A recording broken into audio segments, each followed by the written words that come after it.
Hi, my name's Mitch, your host for Sleep Audiobooks. Alice in Wonderland is one of the classic stories that generations have come to love. The classic novel was written by Lewis Carroll and published in 1865. The tale follows Alice as she embarks on an adventure into a fantasy world filled with puzzles, riddles, and whimsical characters. The classic novel has had a profound impact on popular culture since its release over 150 years ago. Numerous films, television series, comic books, games, and theatrical adaptations have been produced based upon the classic novel. In addition to these, Alice's adventures have also been referenced in countless works of literature, music, and art.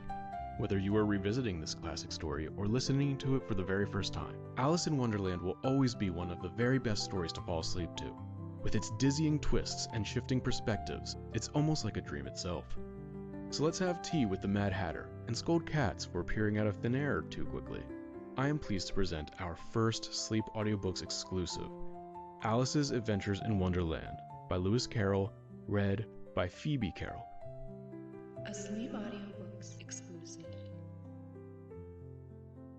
Alice's Adventures in Wonderland by Lewis Carroll, read by Phoebe Carroll for sleepaudiobooks.com and the Sleep Audiobooks YouTube channel, published on January 9th, 2023.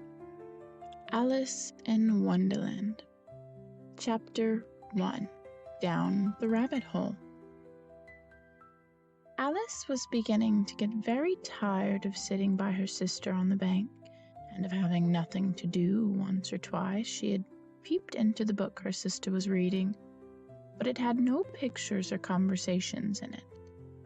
And what is the use of a book, thought Alice, without pictures or conversations? So she was considering in her own mind, as well as she could, for the hot day made her feel very sleepy and stupid, whether the pleasure of making a daisy chain would be worth the trouble of getting up and picking the daisies, when suddenly a white rabbit with pink eyes ran close by her. There was nothing so very remarkable in that, nor did Alice think it so very much out of the way to hear the rabbit say to itself, oh dear, I shall be late."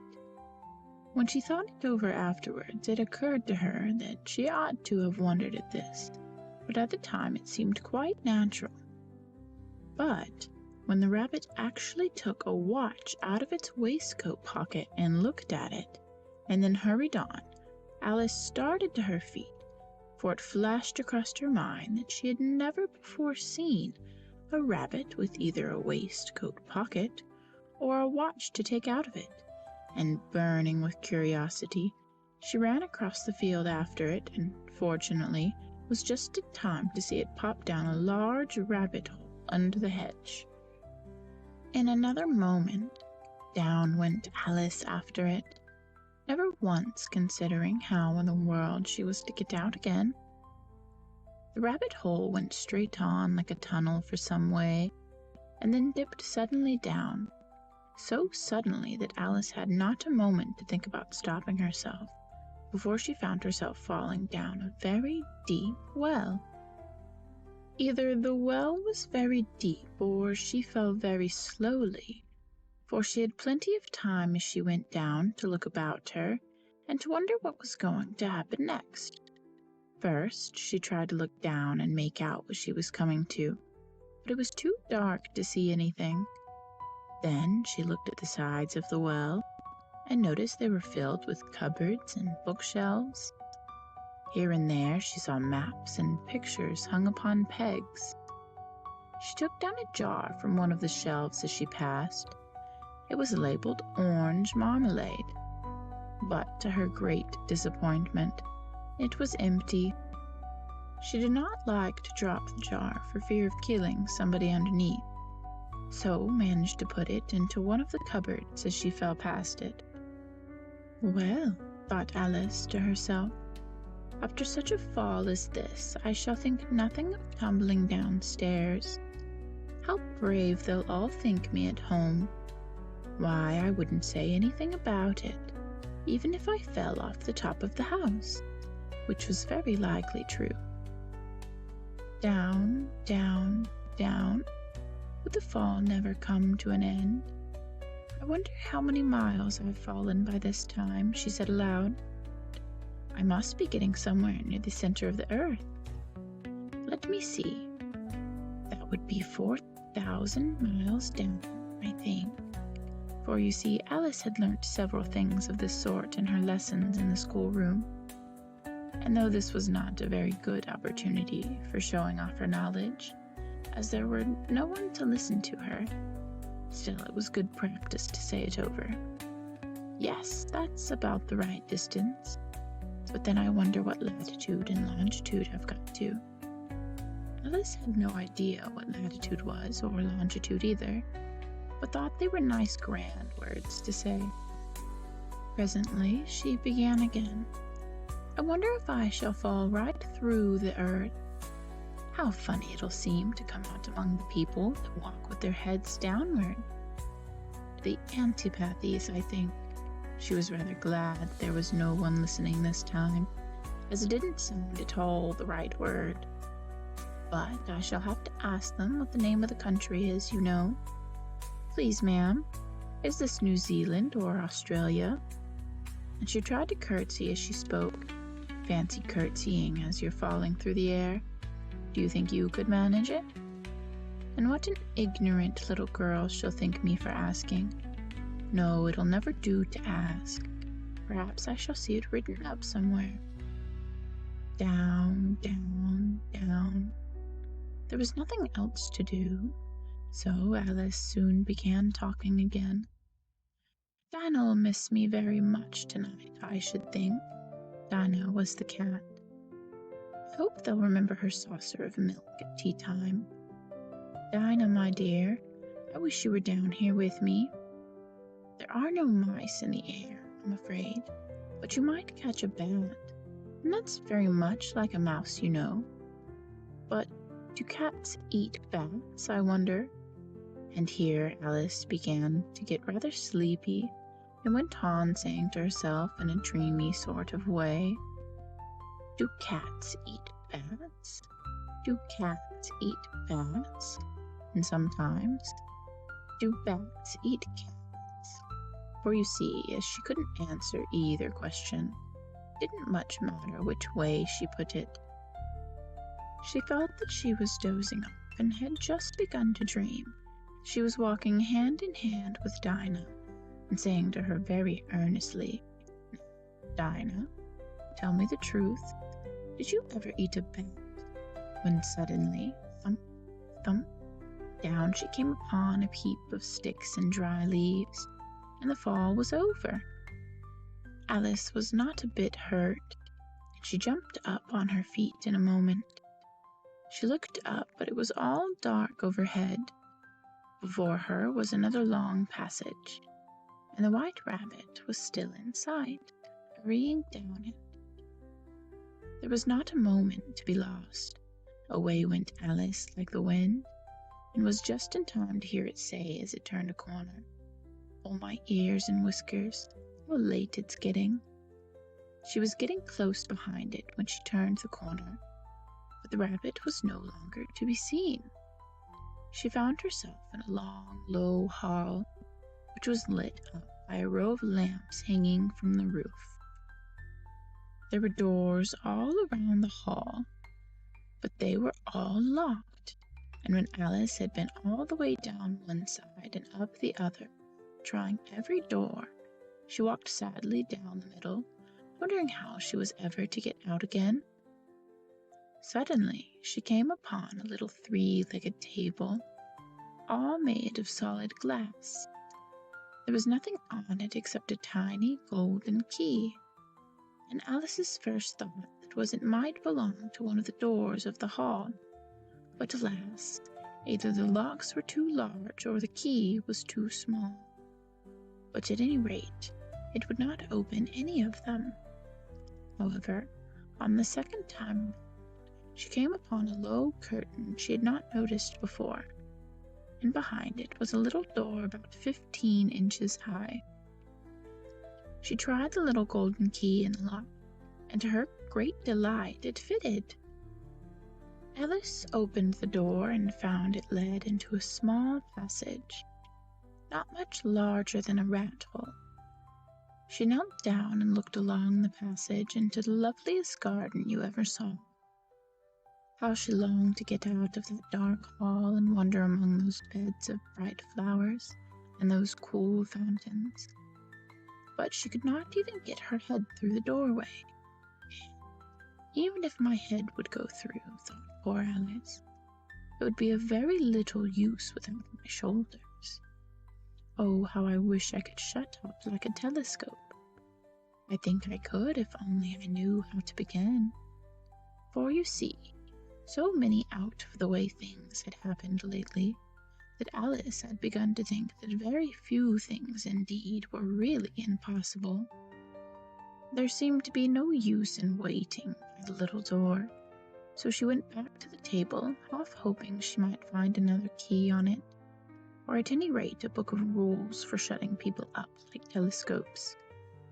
This time she found a little bottle on it, which certainly wasn't there before, said Alice, and round the neck of the bottle was a paper label with the words "Drink Me" beautifully printed on it in large letters.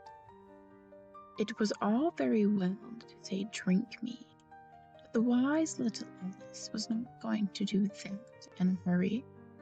"No, I'll look first," she said, "and see whether or not it's marked poison."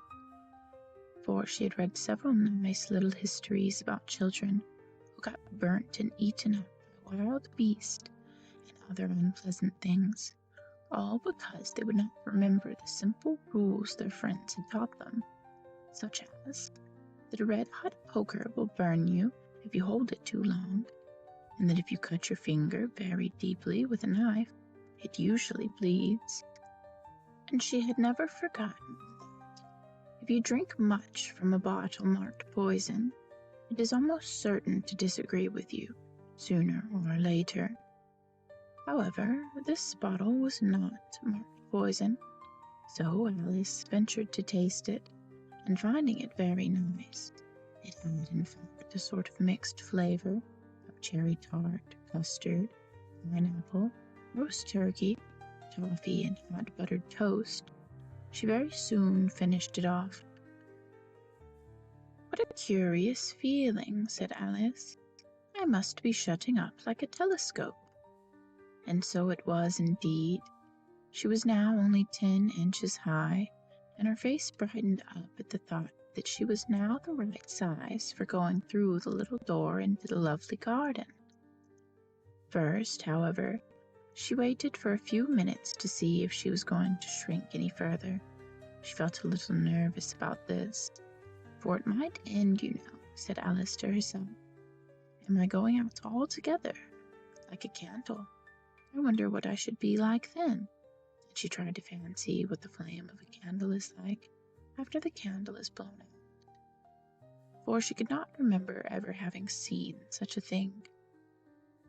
After a while, finding that nothing more happened, she decided on going into the garden at once. But, alas for poor Alice, when she got to the door she found she had forgotten the little golden key, and when she went back to the table for it, she found she could not possibly reach it.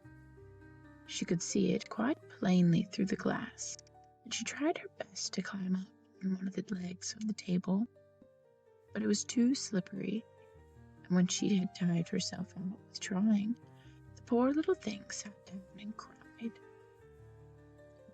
There's no use in crying like that, said Alice to herself rather sharply. I advise you to leave off this minute.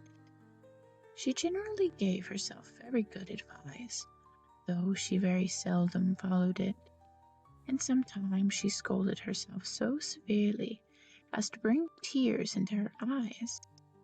And once she remembered trying to box her own ears for having cheated herself in a game of croquet she was playing against herself. For this curious child was very fond of pretending to be two people. But it's no use now, thought poor Alice, to pretend to be two people. Why, there's hardly enough of me left to make one respectable person. Soon her eye fell on a little glass box that was lying under the table. She opened it and found in it a very small cake, on which the words "Eat me" were beautifully marked in currants. "Well, I'll eat it," said Alice, "and if it makes me grow larger, I can reach the key, and if it makes me grow smaller, I can creep under the door. So either way, I'll get into the garden, and I don't care which happens." She ate a little bit and said anxiously to herself, "Which way? Which way?" Holding her hand on the top of her head to feel which way it was growing, and she was quite surprised to find that she remained the same size. To be sure, this generally happens when one eats cake, but Alice had got so much into the way of expecting nothing but out of the way things to happen, that it seemed quite dull and stupid for life to go on in the common way. So she set to work and very soon finished off the cake. End of Chapter 1. Chapter 2. Full of Tears. "Curiouser and curiouser," cried Alice. She was so much surprised that for the moment she quite forgot how to speak good English. "Now I'm opening out like the largest telescope that ever was. Goodbye, feet." For when she looked down at her feet, they seemed to be almost out of sight. They were getting so far off. "Oh, my poor little feet. I wonder who will put on your shoes and stockings for you now, dears. I'm sure I shan't be able. I shall be a great deal too far off to trouble myself about you. You must manage the best way you can. But I must be kind to them," thought Alice, "or perhaps they won't walk the way I want to go. Let me see. I'll give them a new pair of boots every Christmas." And she went on planning to herself how she would manage it. They must go by the carrier, she thought, and how funny it'll seem, sending presents to one's own feet, and how odd the directions will look. Alice's right foot, Esquire Hearthrug, near the fender, with Alice's love. Oh dear, what nonsense I'm talking. Just then her head struck against the roof of the hall. In fact, she was now more than 9 feet high, and she at once took up the little golden key and hurried off to the garden door. Poor Alice, it was as much as she could do, lying down on one side, to look through into the garden with one eye, but to get through was more hopeless than ever. She sat down and began to cry again. "You ought to be ashamed of yourself," said Alice. "A great girl like you," she might well say this, "to go on crying in this way. Stop this moment, I tell you." But she went on all the same, shedding gallons of tears, until there was a large pool all around her, about 4 inches deep and reaching half down the hall.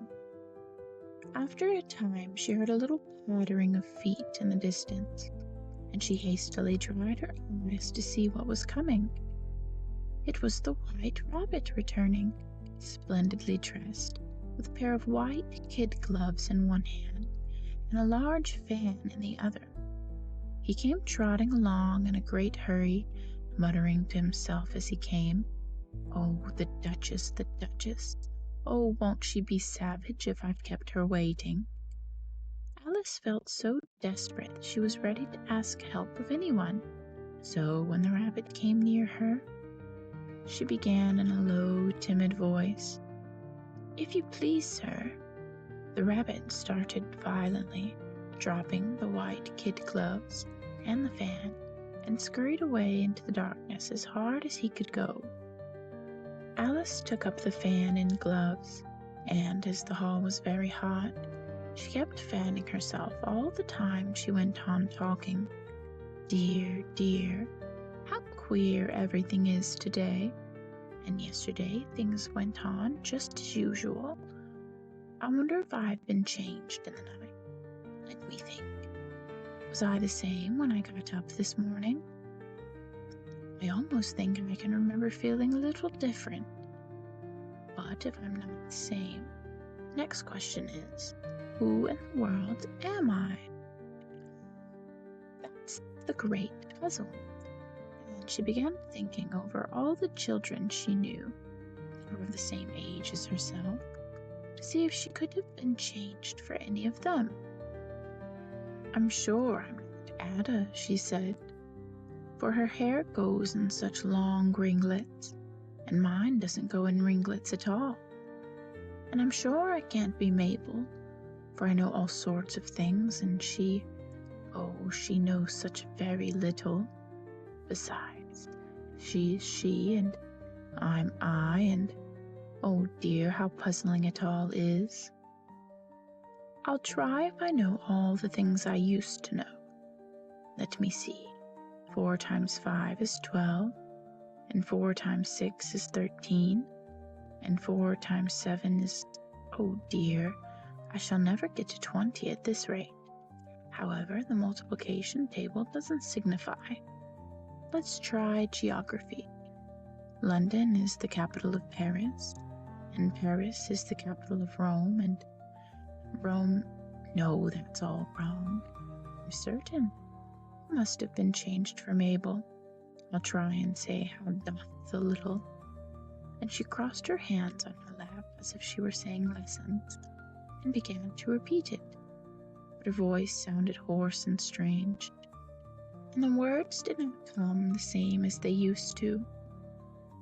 How doth the little crocodile improve his shining tail, and pour the waters of the Nile on every golden scale? How cheerfully he seems to grin, how neatly spread his claws, and welcome little fishies in, with gently smiling jaws. I'm sure those are not the right words, said poor Alice, and her eyes filled with tears again as she went on.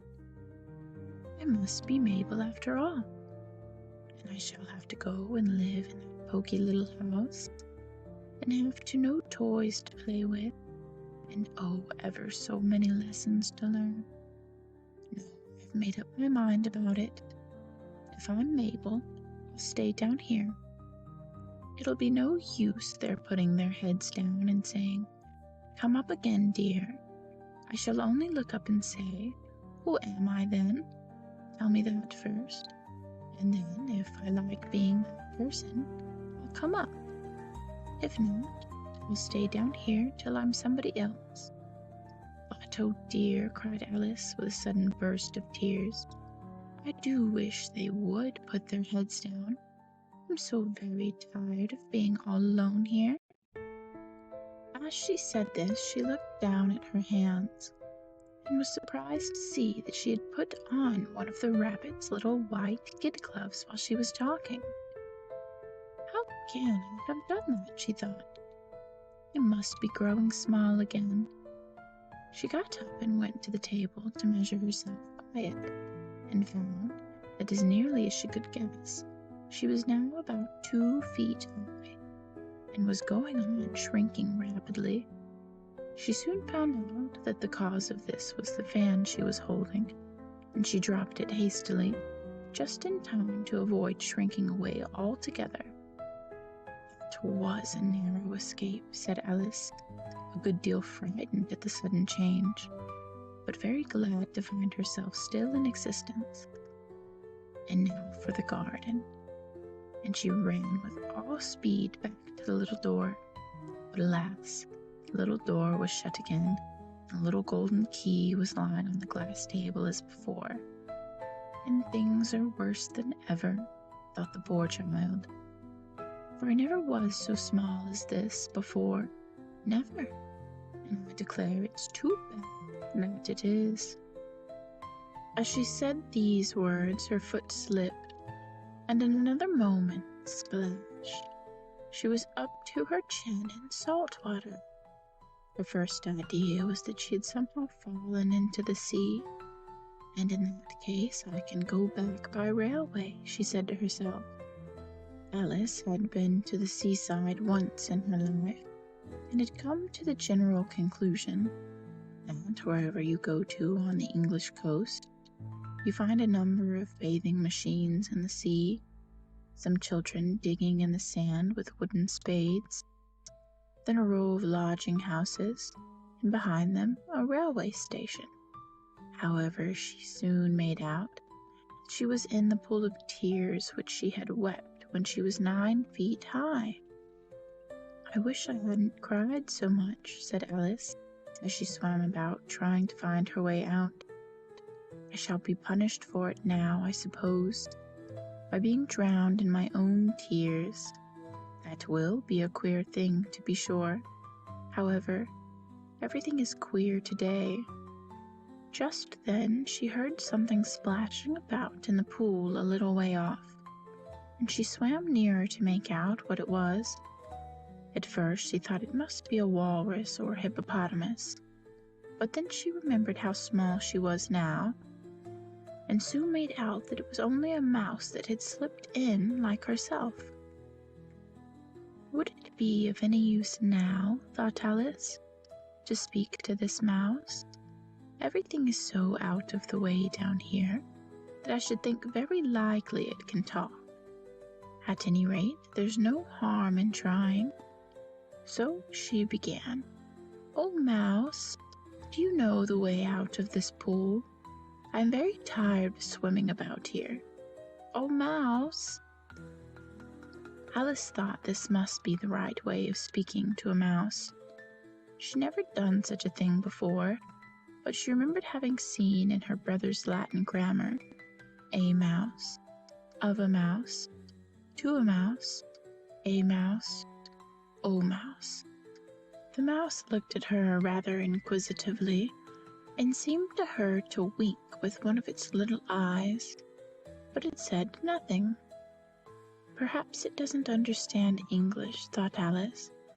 I dare say it's a French mouse, come over with William the Conqueror.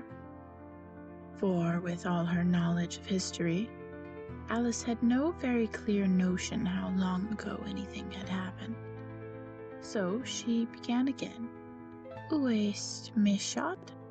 which was the first sentence in her French lesson book. The mouse gave a sudden leap out of the water and seemed to quiver all over with fright. "Oh, I beg your pardon," cried Alice hastily, afraid that she had hurt the poor animal's feelings. "I quite forgot you didn't like cats." "Not like cats," cried the mouse in a shrill, passionate voice.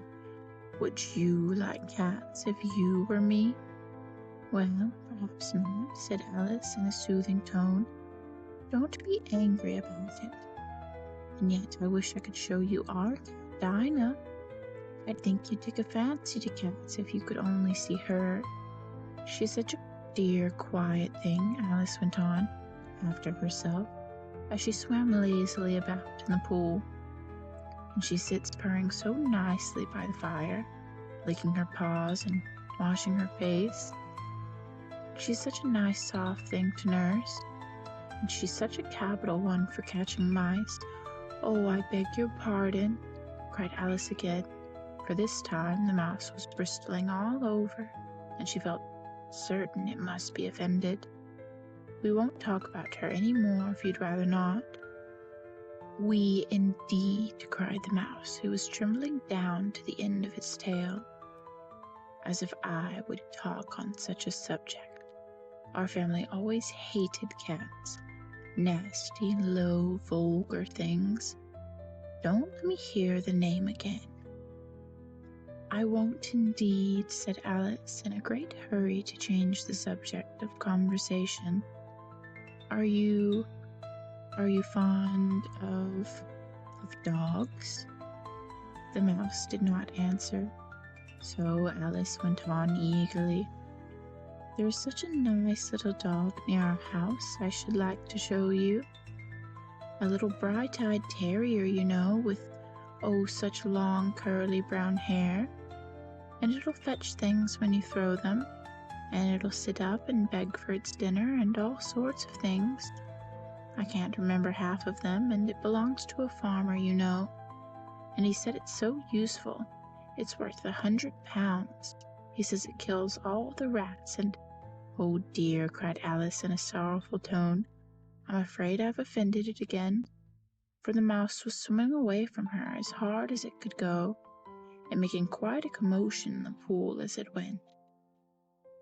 So she called softly after it, "Mouse dear, do come back again, and we won't talk about cats or dogs either, if you don't like them." When the mouse heard this, it turned round and swam slowly back to her. Its face was quite pale, with passion, Alice thought, and it said in a low, trembling voice, "Let us get to the shore, and then I'll tell you my history, and you'll understand why it is I hate cats and dogs." It was high time to go, for the pool was getting quite crowded with the birds and animals that had fallen into it. There was a duck and a dodo, a lory and an eaglet, several other curious creatures. Alice led the way, and the whole party swam to the shore. End of Chapter 2. Chapter 3. A Caucus Race and a Long Tail. They were indeed a queer-looking party that assembled on the bank. The birds with draggled feathers, the animals with their fur clinging close to them, and all dripping wet, cross, and uncomfortable. The first question, of course, was how to get dry again. They had a consultation about this, and after a few minutes it seemed quite natural to Alice to find herself talking familiarly with them, as if she had known them all of her life. Indeed, she had quite a long argument with the lory, who at last turned sulky and would only say, "I am older than you, and must know better." And this Alice would not allow without knowing how old it was, and as the lory positively refused to tell its age, there was no more to be said. At last, the mouse, who seemed to be a person of authority among them, called out, "Sit down, all of you, and listen to me. I'll soon make you dry enough." They all sat down at once in a large ring, with the mouse in the middle. Alice kept her eyes anxiously fixed on it, for she felt sure she would catch a bad cold if she did not get dry very soon. "Ahem," said the mouse with an important air. "Are you all ready? This is the driest thing I know. Silence all around, if you please.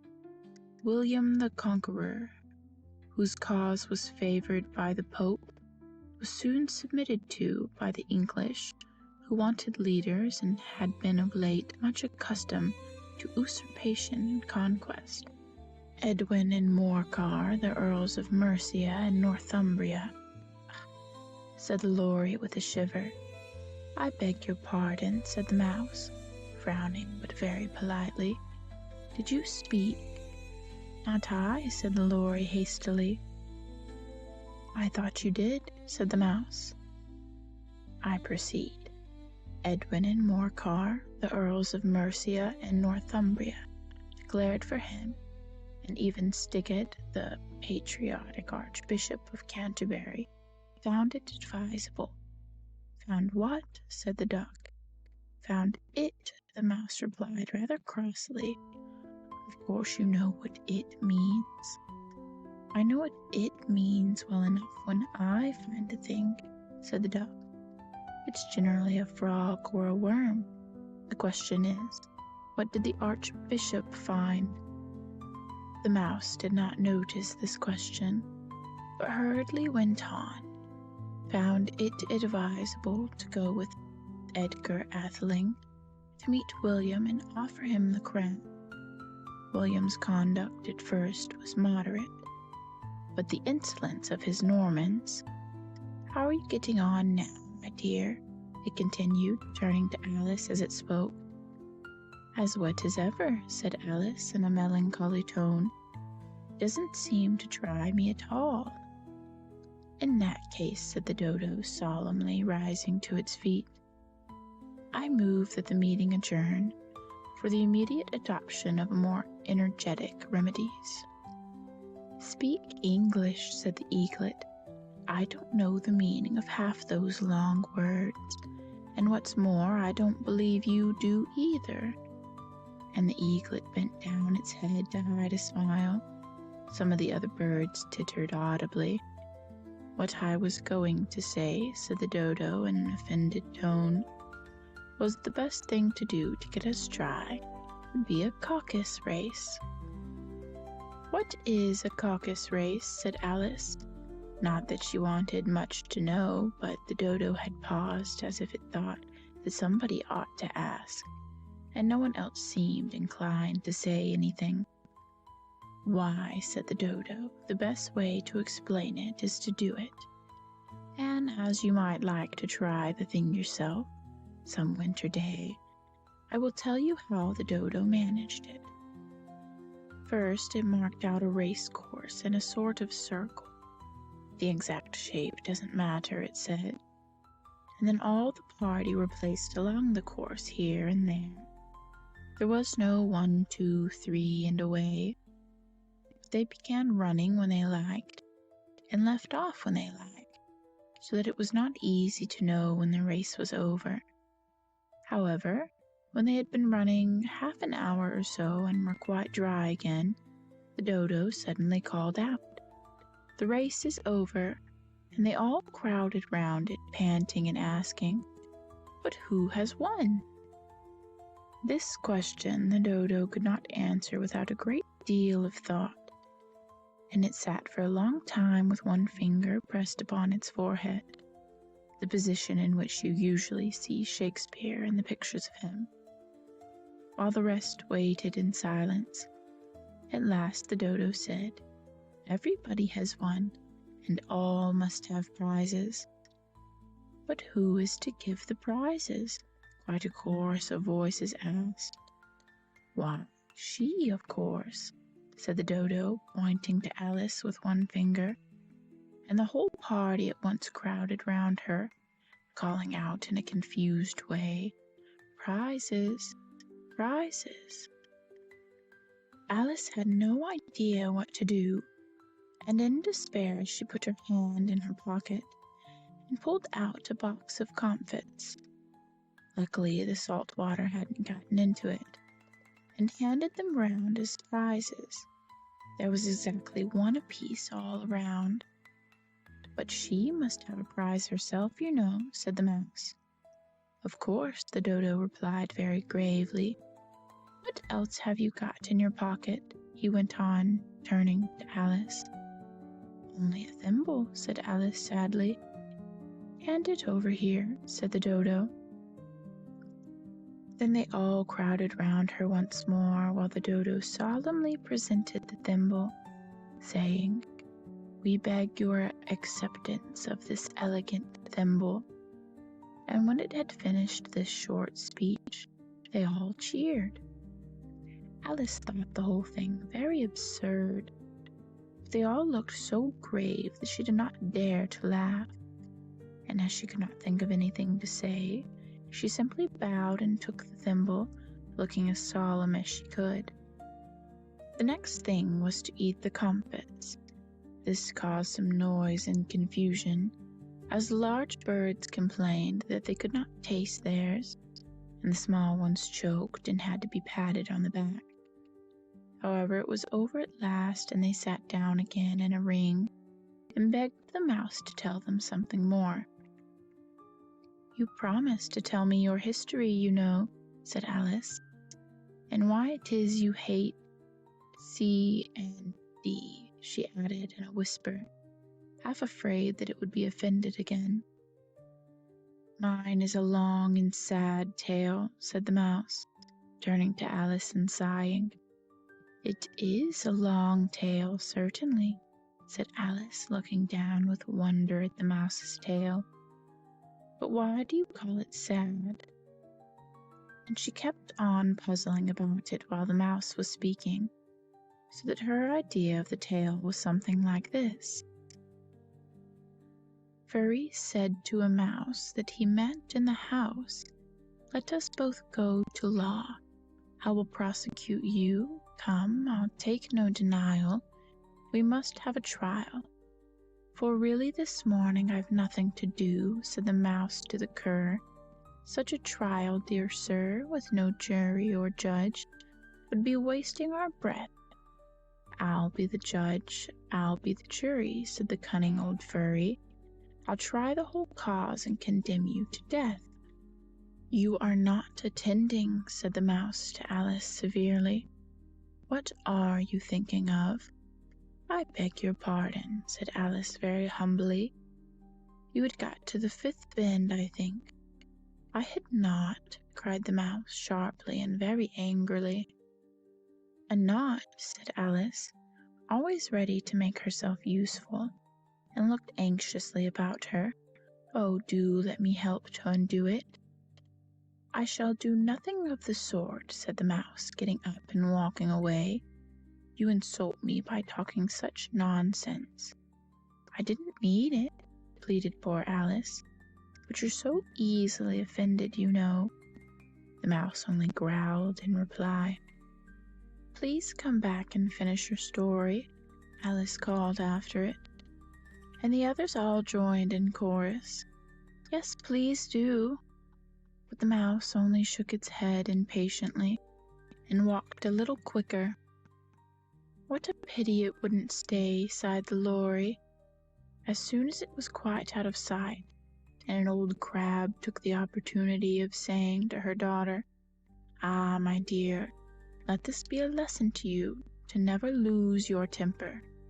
"Hold your tongue, Ma," said the young crab, a little snappishly. "You're enough to try the patience of an oyster." "I wish I had our Dinah here. I know I do," said Alice aloud, addressing nobody in particular. She'd soon fetch it back.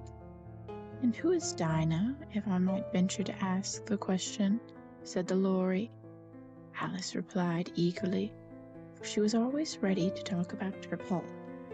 "Dinah's our cat, and she's such a capital one for catching mice you can't think. And oh, I wish you could see her after the birds. Why, she'll eat a little bird as soon as look at it." This speech caused a remarkable sensation among the party. Some of the birds hurried off at once. One old magpie began wrapping itself up very carefully, remarking, "I really must be getting home. The night air doesn't suit my throat." And a canary called out in a trembling voice to its children, "Come away, my dears. It's high time you were all in bed." On various pretexts they all moved off, and Alice was soon left alone. "I wish I hadn't mentioned Dinah," she said to herself in a melancholy tone. "Nobody seems to like her down here, and I'm sure she's the best cat in the world. Oh, my dear Dinah, I wonder if I shall ever see you any more." And here poor Alice began to cry again, for she felt very lonely and low-spirited. In a little while, however, she again heard a little pattering of footsteps in the distance, and looked up eagerly, half hoping that the mouse had changed his mind and was coming back to finish his story. End of Chapter 3. Chapter 4. The Rabbit Sends in a Little Bill.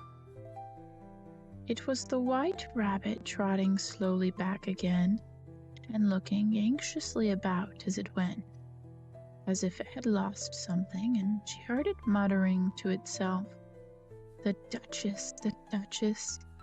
Oh, my dear paws! Oh, my fur and whiskers! She'll get me executed as sure as ferrets are ferrets.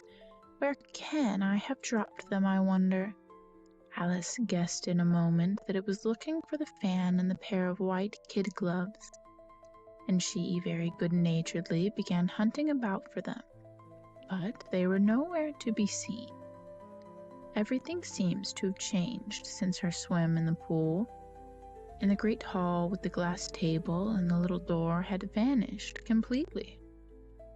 Very soon the rabbit noticed Alice as she went hunting about and called out to her in an angry tone, "Why, Marianne, what are you doing here? Run home this moment and fetch me a pair of gloves and a fan. Quick now!"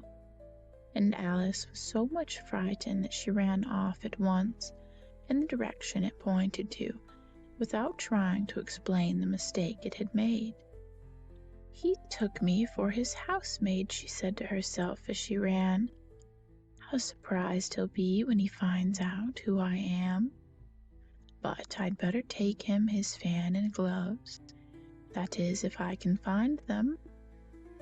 As she said this, she came upon a neat little house, on the door of which was a bright brass plate with the name W. Rabbit engraved upon it. She went in without knocking and hurried upstairs, in great fear lest she should meet the real Marianne, and be turned out of the house before she had found the fan and gloves. "How queer it seems," Alice said to herself, "to be going messages for a rabbit. I suppose Dinah will be sending me on messages next." She began fancying the sort of thing that would happen. "Miss Alice, come here directly and get ready for your walk." "Coming in a minute, nurse. But I've got to see that the mouse doesn't get out."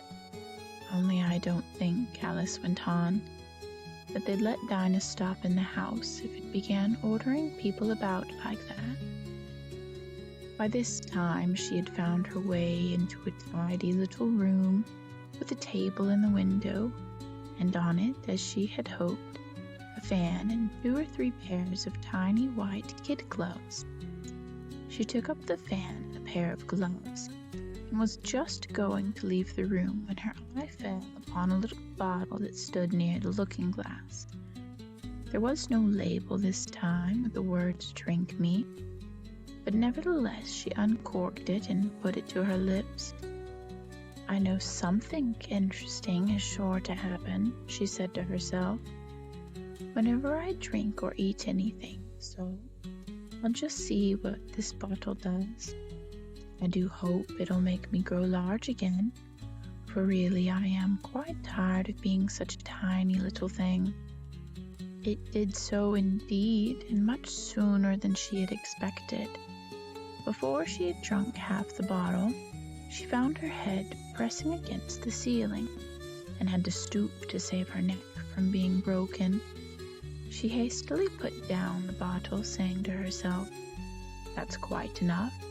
I hope I shan't grow any more. As it is, I can't get out the door. I do wish I hadn't drank quite so much." Alas, it was too late to wish that.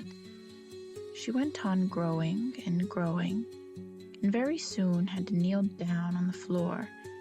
In another minute there was not even room for this, and she tried the effect of laying down with one elbow against the door and the other arm curled round her head. Still she went on growing, and as a last resource she put one arm out of the window and one foot up the chimney, and said to herself, "Now I can do no more. Whatever happens, what will become of me?"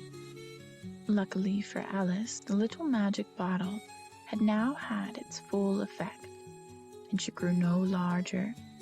Still, it was very uncomfortable, and as there seemed to be no sort of chance of her getting out of the room again, no wonder she felt unhappy. It was much pleasanter at home, thought poor Alice, when one wasn't always growing larger and smaller, and being ordered about by mice and rabbits. I almost wish I hadn't gone down the rabbit hole. And yet it's rather curious, you know, this sort of life. I do wonder what can have happened to me. When I used to read fairy tales, I fancied what kind of thing never happened, and now here I am in the middle of one. There ought to be a book written about me. That there ought. And when I grow up, I'll write one. But I'm grown up now, she added in a sorrowful tone. At least there's no room to grow up anymore here. But then Alice thought, shall I never get any older than I am now? That'll be a comfort one way, never to be an old woman, but then always to have lessons to learn. Oh, I shouldn't like that. Oh, you foolish Alice, she answered herself. How can you learn lessons in here? Why, there's hardly room for you, and no room at all for any lesson books. And so she went on, taking first one side and then the other, and making quite a conversation of it all together. But after a few minutes she heard a voice outside, and stopped to listen. "Marianne, Marianne," said the voice, "fetch me my gloves this moment." Then came a little pattering of feet on the stairs. Alice knew it was the rabbit coming to look for her, and she trembled till she shook the house, quite forgetting that she was now about 1,000 times as large as the rabbit, and had no reason to be afraid of it. Presently the rabbit came up to the door and tried to open it, but as the door opened inwards and Alice's elbow was pressed hard against it, that attempt proved a failure. Alice heard it say to itself, "Then I'll go round and get in at the window." "That you won't," thought Alice, and after waiting till she fancied she heard the rabbit just under the window, she suddenly spread out her hand and made a snatch in the air. She did not get hold of anything, but she heard a little shriek and a fall, and a crash of broken glass, from which she concluded that it was just possible it had fallen into a cucumber frame or something of the sort.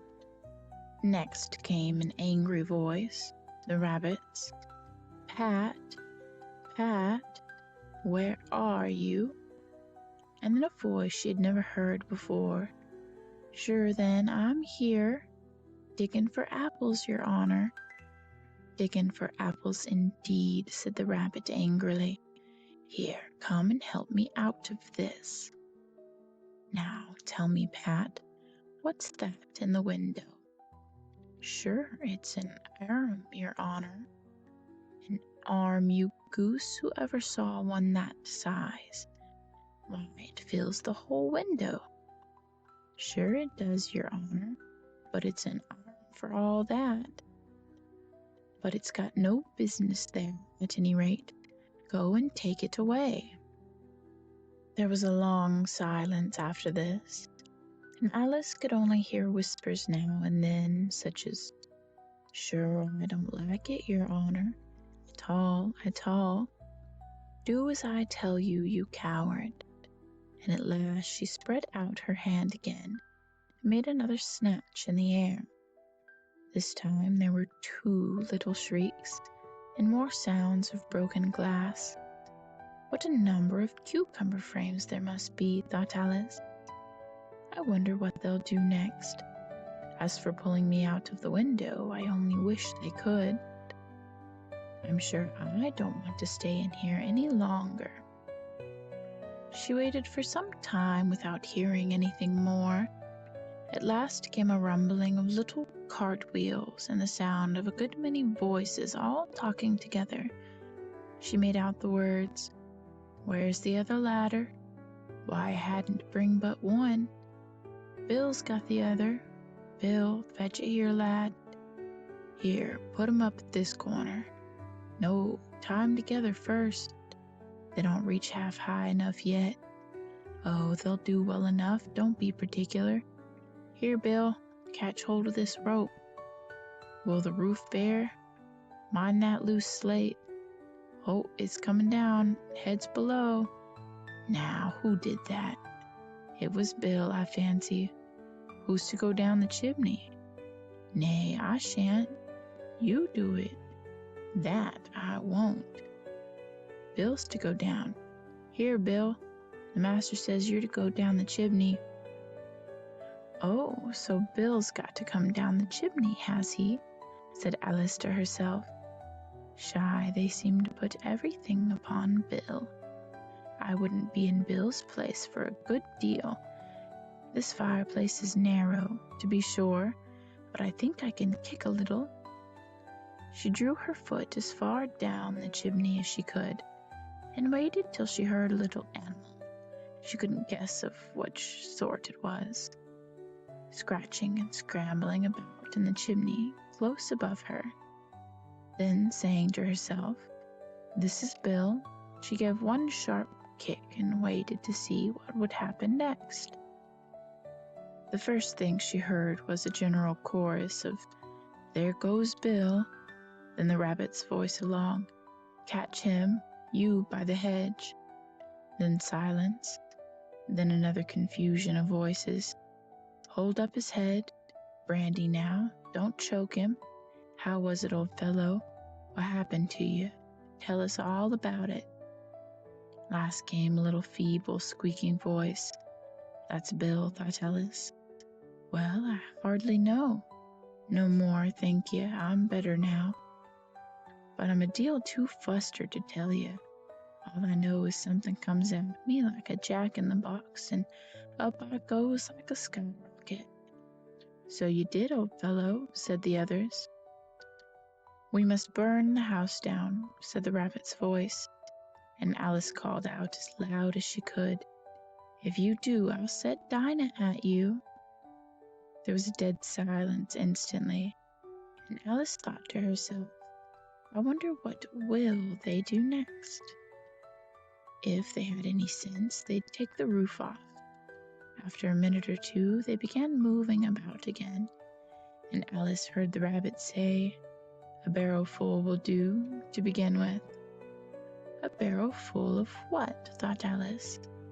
But she had not long to doubt, for the next moment a shower of little pebbles came rattling in at the window, and some of them hit her in the face. "I'll put a stop to this," she said to herself, and shouted, "You'd better not do that again," which produced another dead silence. Alice noticed with some surprise that the pebbles were all turning into little cakes as they lay on the floor, and a bright idea came into her head. "If I eat one of these cakes," she thought, "it's sure to make some changes in my size, and as it can't possibly make me larger, it must make me smaller, I suppose." So she swallowed one of the cakes and was delighted to find that she began shrinking directly. As soon as she was small enough to get through the door, she ran out of the house and found quite a crowd of little animals and birds waiting outside. The poor little lizard, Bill, was in the middle, being held up by 2 guinea pigs, who were giving him something out of a bottle. They all made a rush at Alice the moment she appeared, but she ran off as hard as she could, and soon found herself safe in a thick wood. "The first thing I've got to do," said Alice to herself as she wandered about in the wood, "is to grow to my right size again. And the second thing is to find my way into the lovely garden. I think that will be the best plan." It sounded an excellent plan, no doubt, and very neatly and simply arranged. The only difficulty was that she had not the smallest idea how to set about it, and while she was peering about anxiously among the trees, a little sharp bark just over her head made her look up in a great hurry. An enormous puppy was looking down at her with large round eyes, and feebly stretching out one paw trying to touch her.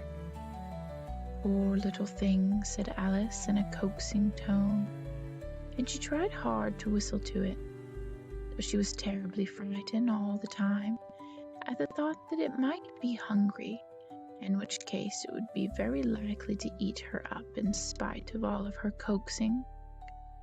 Hardly knowing what she did, she picked up a little bit of stick and held it out to the puppy, whereupon the puppy jumped into the air off all its feet at once with a yelp of delight, and rushed at the stick and made believe to worry it.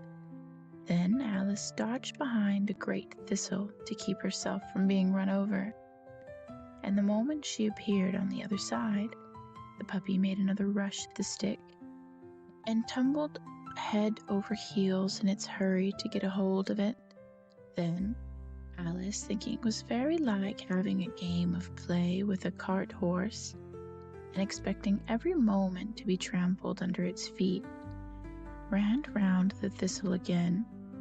Then the puppy began a series of short charges at the stick, running a very little way forwards each time and a long way back, and barking hoarsely all the while, till at last it sat down a good way off, panting, with its tongue hanging out of its mouth and its great eyes half shut. This seemed to Alice a good opportunity for making her escape, so she set off at once and ran till she was quite tired and out of breath, until the puppy's bark sounded quite faint in the distance. "And yet what a dear little puppy it was," said Alice, as she leaned against a buttercup to rest herself, and fanned herself with one of the leaves.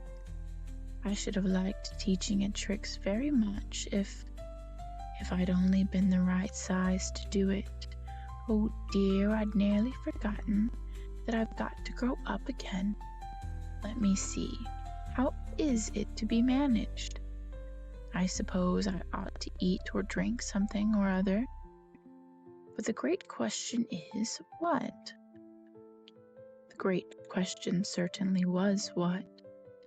Alice looked all around her at the flowers and the blades of grass, but she did not see anything that looked like the right thing to eat or drink under the circumstances. There was a large mushroom growing near her, about the same height as herself, and when she looked under it, and on both sides of it, and behind it, it occurred to her that she might as well look and see what was on top of it.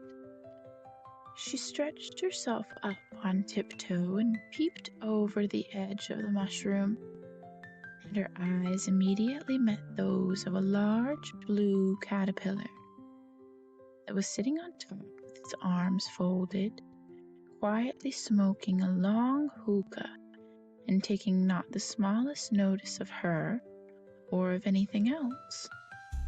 End of Chapter 4. Chapter 5. Advice from a Caterpillar.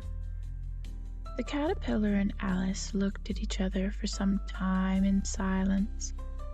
At last the caterpillar took the hookah out of its mouth and addressed her in a languid, sleepy voice. "Who are you?" said the caterpillar. This was not an encouraging opening for a conversation. Alice replied rather shyly, I hardly know, sir. Just at present, at least, I know who I was when I got up this morning. But I think I must have been changed several times since then." "What do you mean by that?" said the caterpillar sternly. "Explain yourself." "I can't explain myself, I'm afraid, sir," said Alice, "'cause I'm not myself, you see." "I don't see," said the caterpillar. "I'm afraid I can't put it more clearly," Alice replied very politely, "for I can't understand it myself to begin with. And being so many different sizes in a day is very confusing." "It isn't," said the caterpillar. "Well, perhaps you haven't found it so yet," said Alice. "But when you have to turn into a chrysalis, you will some day, you know. Then after that into a butterfly. I should think you'd feel a little queer, wouldn't you?" "Not a bit," said the caterpillar. Well, perhaps your feelings may be different, said Alice. All I know is it would feel very queer to me. You, said the caterpillar contemptuously. Who are you? Which brought them back again to the beginning of the conversation. Alice felt a little irritated at the caterpillars making such very short remarks, and she drew herself up and said, very gravely, I think you ought to tell me who you are first. Why? Said the caterpillar. Here was another puzzling question, and as Alice could not think of any good reason, and as the caterpillar seemed to be in a very unpleasant state of mind, she turned away. Come back, the caterpillar called after her. I've something important to say. This sounded promising, certainly. Alice turned and came back again. Keep your temper, said the caterpillar. Is that all? Said Alice, swallowing down her anger as well as she could. No, said the caterpillar. Alice thought she might as well wait, as she had nothing else to do, and perhaps, after all, it might tell her something worth hearing. For some minutes it puffed away without speaking, but at last it unfolded its arms, took the hookah out of its mouth again, and said, So you think you're changed, do you? I'm afraid I am, sir, said Alice. I can't remember things as I used, and I don't keep the same size for 10 minutes together. Can't remember what things, said the caterpillar. Well, I have tried to say how doth the little busy bee, but it all came different, Alice replied in a very melancholy voice. Repeat, you are old, Father William, said the caterpillar. Alice folded her hands and began. You are old, Father William, the young man said, and your hair has become very white, and yet you insistently stand on your head. Do you think at your age it is right? In my youth, Father William replied to his son, I feared it might injure the brain, but now that I'm perfectly sure I have none, why, I do it again and again. You are old, said the youth, as I mentioned before, and have grown most uncommonly fat. Yet you turned a back somersault in at the door. Pray, what is the reason of that? In my youth, said the sage as he shook his grey locks, I kept my limbs very supple by the use of this ointment, 1 shilling the box. Allow me to sell you a couple. You are old, said the youth, and your jaws are too weak for anything tougher than suet. Yet you finish the goose with the bones and the beak. Pray, how do you manage to do it? In my youth, said his father, I took to the law and argued each case with my wife, and the muscular strength which it gave to my jaw has lasted the rest of my life. You are old, said the youth. One would hardly suppose that your eye was as steady as ever, yet you balanced an eel on the end of your nose. What made you so awfully clever? I've answered 3 questions, and that is enough, said his father. Don't give yourself airs. Do you think I can listen all day to such stuff? Be off, or I'll kick you down the stairs. That is not said right, said the caterpillar. Not quite right, I'm afraid, said Alice timidly. Some of the words have got altered.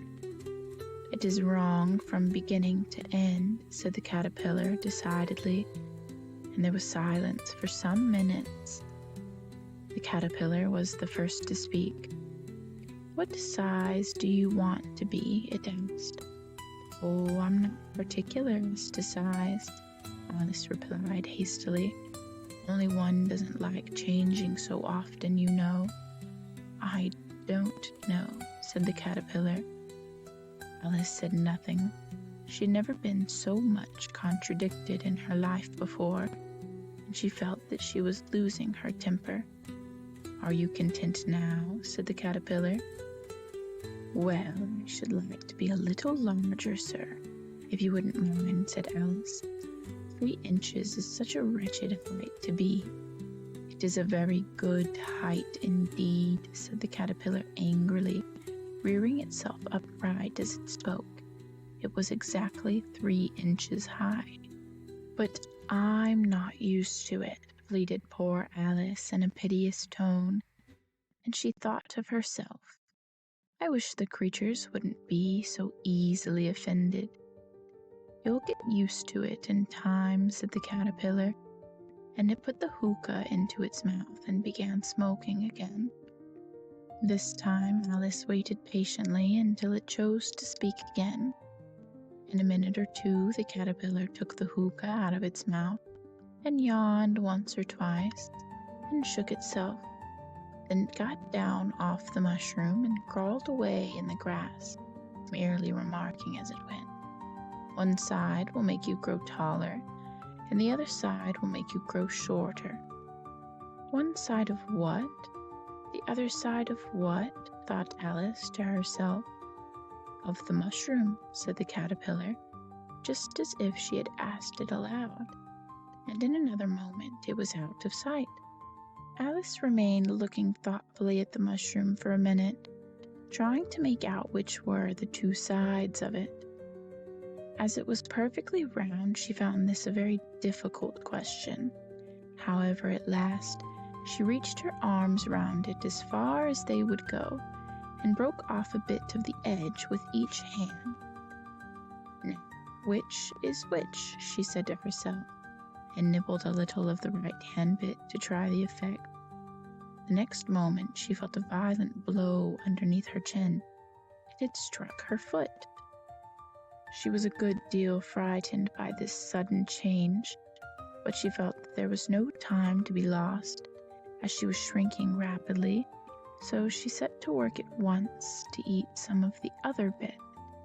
Her chin was pressed so closely against her foot that there was hardly room to open her mouth, but she did it at last and managed to swallow a morsel of the left-hand bit.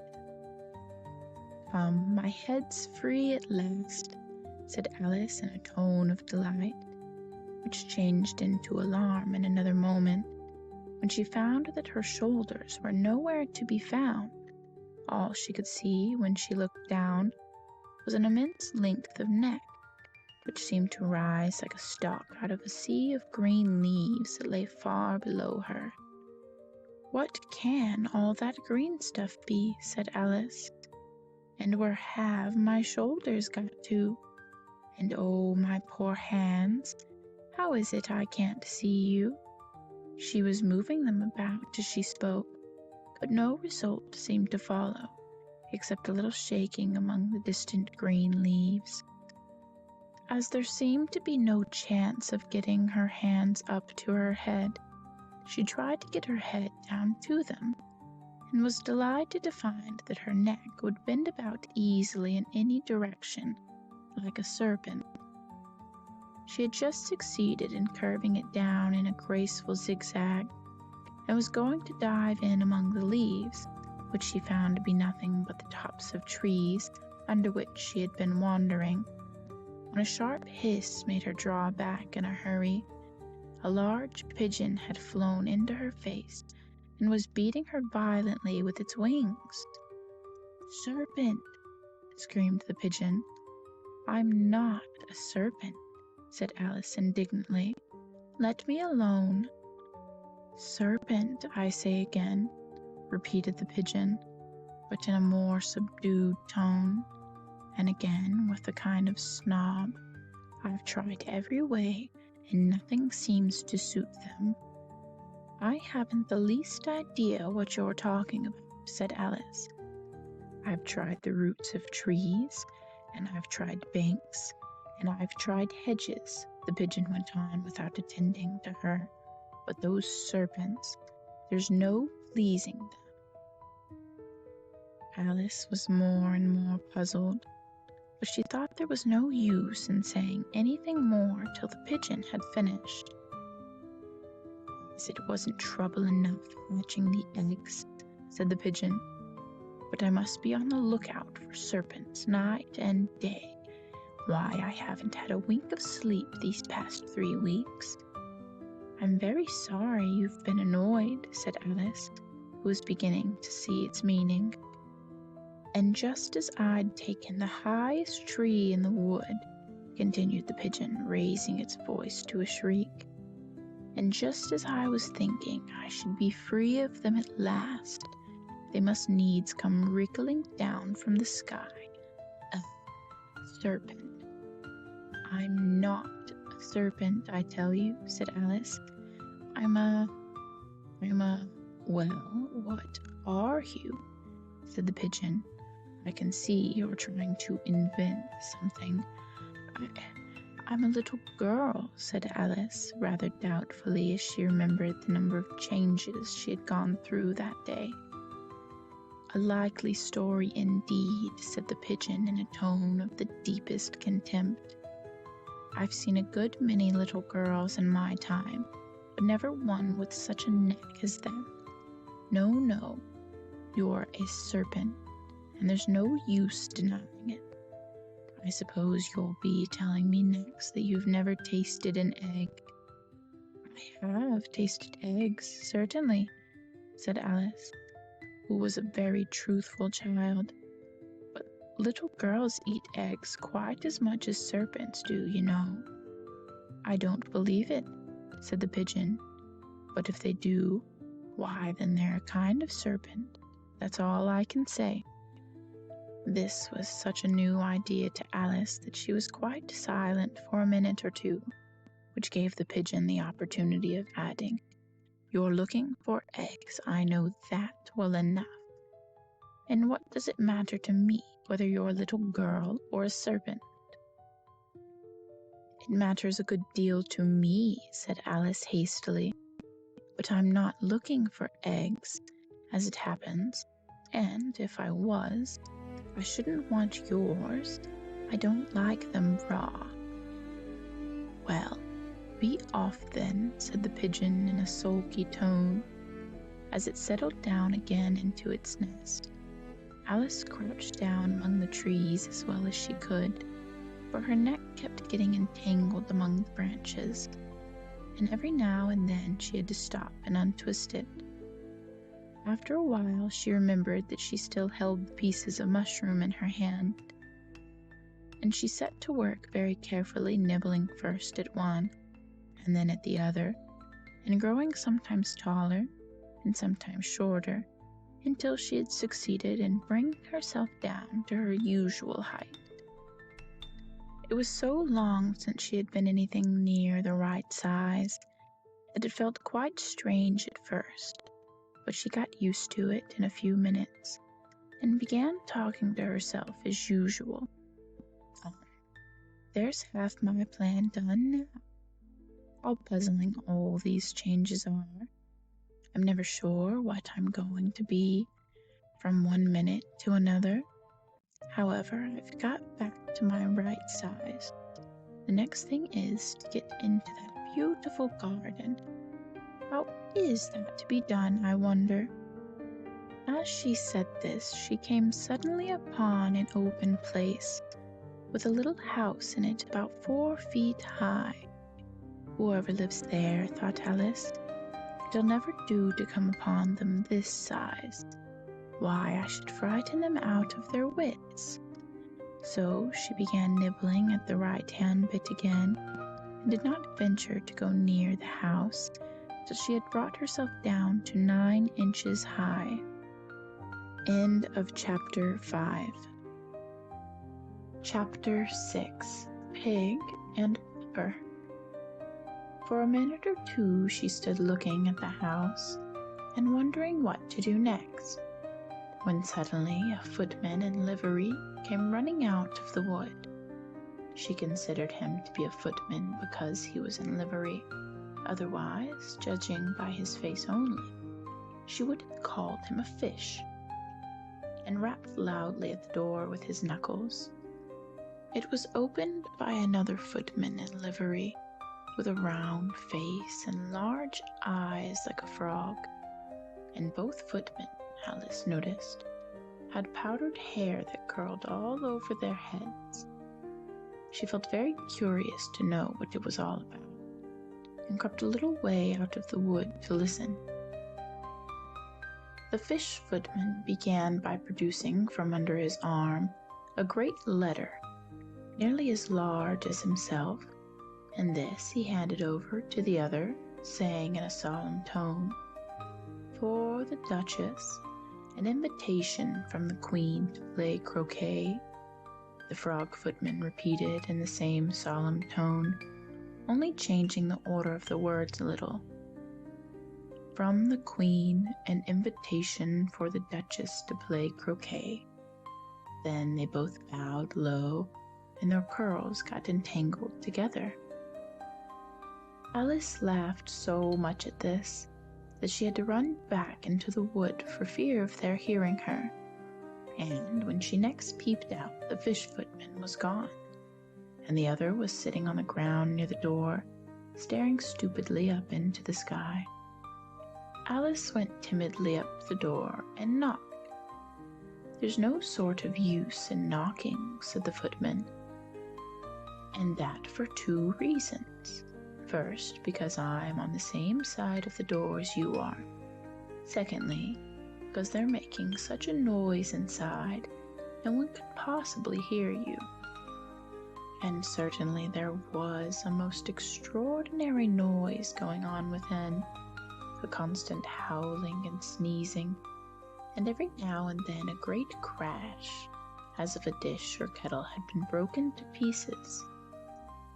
"Please then," said Alice, "how am I to get in?" "There might be some sense in your knocking," the footman went on without attending to her. "If we had the door between us, for instance, if you were inside, you might knock and I could let you out, you know." He was looking up into the sky all the time he was speaking, and this Alice thought decidedly uncivil. "But perhaps he can't help it," she said to herself. "His eyes are so very nearly at the top of his head. But at any rate, he might answer questions. How am I to get in?" she repeated aloud. "I shall sit here," the footman remarked, "till tomorrow." At this moment the door of the house opened, and a large plate came skimming out straight to the footman's head. It just grazed his nose and broke to pieces against one of the trees behind him. "Or next day, maybe," the footman continued in the same tone, exactly as if nothing had happened. "How am I to get in?" asked Alice again, in a louder tone. "Are you to get in at all?" said the footman. "That's the first question, you know." It was, no doubt, only Alice did not like to be told so. "It's really dreadful," she muttered to herself. "The way all these creatures argue, it's enough to drive one crazy." The footman seemed to think this a good opportunity for repeating his remark, with variations. "I shall sit here," he said, "on and off, for days and days." "But what am I to do?" said Alice. "Anything you like," said the footman, and began whistling. "Oh, there's no use in talking to him," said Alice desperately. "He's perfectly idiotic." And she opened the door and went in. The door led straight into a large kitchen, which was full of smoke from one end to the other. The Duchess was sitting on a 3-legged stool in the middle, nursing a baby. The cook was leaning over the fire, stirring a large cauldron which seemed to be full of soup. "There's certainly too much pepper in that soup," Alice said to herself, as well as she could for sneezing. There was certainly too much of it in the air. Even the Duchess sneezed occasionally, And as for the baby, it was sneezing and howling alternately without a moment's pause. The only things in the kitchen that did not sneeze were the cook and a large cat which was sitting on the hearth and grinning from ear to ear. "Please would you tell me," said Alice, a little timidly, for she was not quite sure whether it was good manners for her to speak first, "why your cat grins like that?" "It's a Cheshire cat," said the Duchess, "and that's why. Pig." She said the last word with such sudden violence that Alice quite jumped, but she saw in another moment that it was addressed to the baby and not to her, so she took courage and went on again. "I didn't know that Cheshire cats always grinned. In fact, I didn't know that cats could grin." "They all can," said the Duchess, "and most of them do." "I don't know any that do," Alice said very politely, feeling quite pleased to have got into a conversation. "You don't know much," said the Duchess, "and that's a fact." Alice did not at all like the tone of this remark, and thought it would be as well to introduce some other subject of conversation. While she was trying to fix on one, the cook took the cauldron of soup off the fire and at once set to work throwing everything within her reach at the Duchess and the baby. Fire irons came first, then followed a shower of saucepans, plates, and dishes. The Duchess took no notice of them even when they hit her, and the baby was howling so much already that it was quite impossible to say whether the blows hurt it or not. "Oh, please mind what you're doing," cried Alice, jumping up and down in an agony of terror. "Oh, there goes his precious nose," as an unusually large saucepan flew close by it and very nearly carried it off. "If everybody minded their own business," the Duchess said in a hoarse growl, "the world would go round a deal faster than it does."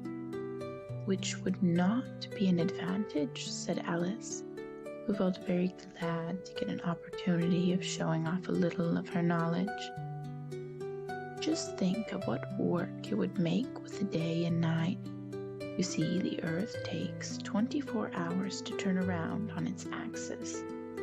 "Talking of axes," said the Duchess, "chop off her head."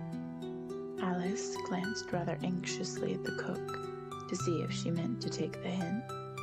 The cook was busy stirring the soup and seemed not to be listening, so she went on again. 24 hours, I think, or is it 12? Oh, don't bother me," said the Duchess. "I could never abide figures." And with that she began nursing her child again, singing a sort of lullaby to it as she did so, and giving it a violent shake at the end of every line. "Speak roughly to your little boy, and beat him when he sneezes. He only does it to annoy, because he knows it teases." Wah! While the Duchess sang the second verse of the song, she kept tossing the baby violently up and down, and the poor little thing howled so that Alice could hardly hear the words. "I speak severely to my boy, I beat him when he sneezes, for he can thoroughly enjoy the pepper when he pleases." Wah, wah, wah. "Here, you may nurse it a bit if you'd like," the Duchess said to Alice, flinging the baby at her as she spoke. "I must go and get ready to play croquet with the Queen," and she hurried out of the room. The cook threw a frying pan after her as she went, but it just missed her. Alice caught the baby with some difficulty, as it was a queer-shaped little creature, and held out its arms and legs in all directions. "Just like a starfish," thought Alice. The poor little thing was snorting like a steam engine when she got it, and kept doubling itself up and straightening itself out again, so that altogether for the first minute or two it was all she could do to hold it. As soon as she had made out the proper way of nursing it, which was to twist it up in a sort of knot and then keep tight hold of its right ear and left foot so as to prevent its undoing itself, she carried it out into the open air. "If I don't take this child away with me," thought Alice, "they're sure to kill it in a day or two. Wouldn't it be murder to leave it behind?" She said the last words out loud, and the little thing grunted in reply. It had left off sneezing by this time. "Don't grunt," said Alice. "That's not at all the proper way of expressing yourself." The baby grunted again, and Alice looked very anxiously into its face to see what was the matter with it. There could be no doubt that it had a very turned-up nose, much more like a snout than a real nose. Also, its eyes were getting extremely small for a baby. Altogether, Alice did not like the look of the thing at all. But perhaps it was only sobbing, she thought, and looked into its eyes again to see if there were any tears. No, there were no tears. "If you're going to turn into a pig, my dear," said Alice seriously, "I'll have nothing more to do with you. Mind now." The poor little thing sobbed again, or grunted, it was impossible to say which, and they went on for some time in silence. Alice was just beginning to think to herself, "Now, what am I to do with this creature when I get it home?" when it grunted again, so violently that she looked down into its face in some alarm. This time there could be no mistake about it. It was neither more nor less than a pig, and she felt that it would be quite absurd for her to carry it any further. So she set the little creature down and felt quite relieved to see it trot away quietly into the wood. If it had grown up, she said to herself, it would have made a dreadfully ugly child, but it makes a rather handsome pig, I think.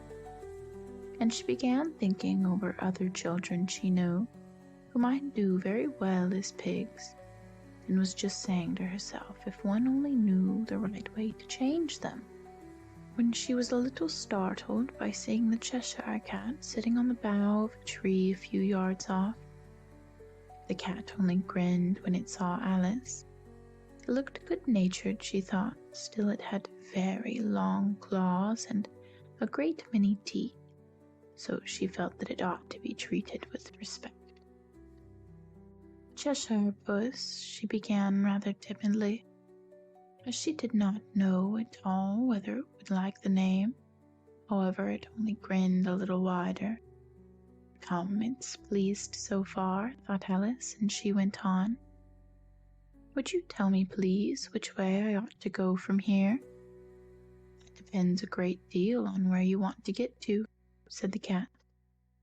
"I don't much care where," said Alice. "Then it doesn't matter which way you go," said the cat. "So long as I get somewhere," Alice added as an explanation. "Oh, you're sure to do that," said the cat, "if you only walk long enough." Alice felt that this could not be denied, so she tried another question. "What sort of people live about here?" "In that direction," the cat said, waving its right paw around, "lives a hatter, and in that direction," waving the other paw, "lives a March hare. Visit either you like, they're both mad." "But I don't want to go among mad people," Alice remarked. "Oh, you can't help that," said the cat. "We're all mad here. I'm mad. You're mad."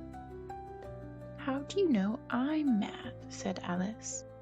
"You must be," said the cat, "or you wouldn't have come here." Alice didn't think that proved it at all. However, she went on. "And how do you know that you're mad?" "To begin with," said the cat, "a dog's not mad, do you grant that? "I suppose so," said Alice. "Well then," the cat went on, "you see, a dog growls when it's angry and wags its tail when it's pleased. I growl when I'm pleased and wag my tail when I'm angry. Therefore, I'm mad. I call it purring, not growling," said Alice. "Call it what you like," said the cat. "You play croquet with the queen today." "I should like it very much," said Alice, "but I haven't been invited yet." "You'll see me there," said the cat, and vanished. Alice was not much surprised at this. She was getting so used to queer things happening. While she was looking at the place where it had been, it suddenly appeared again. "By the by, what became of the baby?" said the cat. "I'd nearly forgotten to ask." "It turned into a pig," Alice quietly said, just as if it had come back in a natural way. "I thought it would," said the cat, and vanished again. Alice waited a little, half expecting to see it again, but it did not appear, and after a minute or two she walked on in the direction in which the March Hare was said to live. "I've seen hatters before," she said to herself. "The March Hare will be much the most interesting, and perhaps as this is May it won't be raving mad, at least not so mad as it was in March." As she said this she looked up, and there was the cat again, sitting on a branch of a tree. "Did you say pig or fig?" said the cat. "I said pig," replied Alice, "and I wish you wouldn't keep appearing and vanishing so suddenly. You make one quite giddy." "All right," said the cat, and this time it vanished quite slowly, beginning with the end of its tail and ending with the grin, which remained some time after the rest of it had gone. "Well, I've often seen a cat without a grin," thought Alice, "but a grin without a cat is the most curious thing I ever saw in my life." She had not gone much further before she came in sight of the house of the March Hare. She thought it must be the right house because the chimneys were shaped like ears, and the roof was thatched with fur.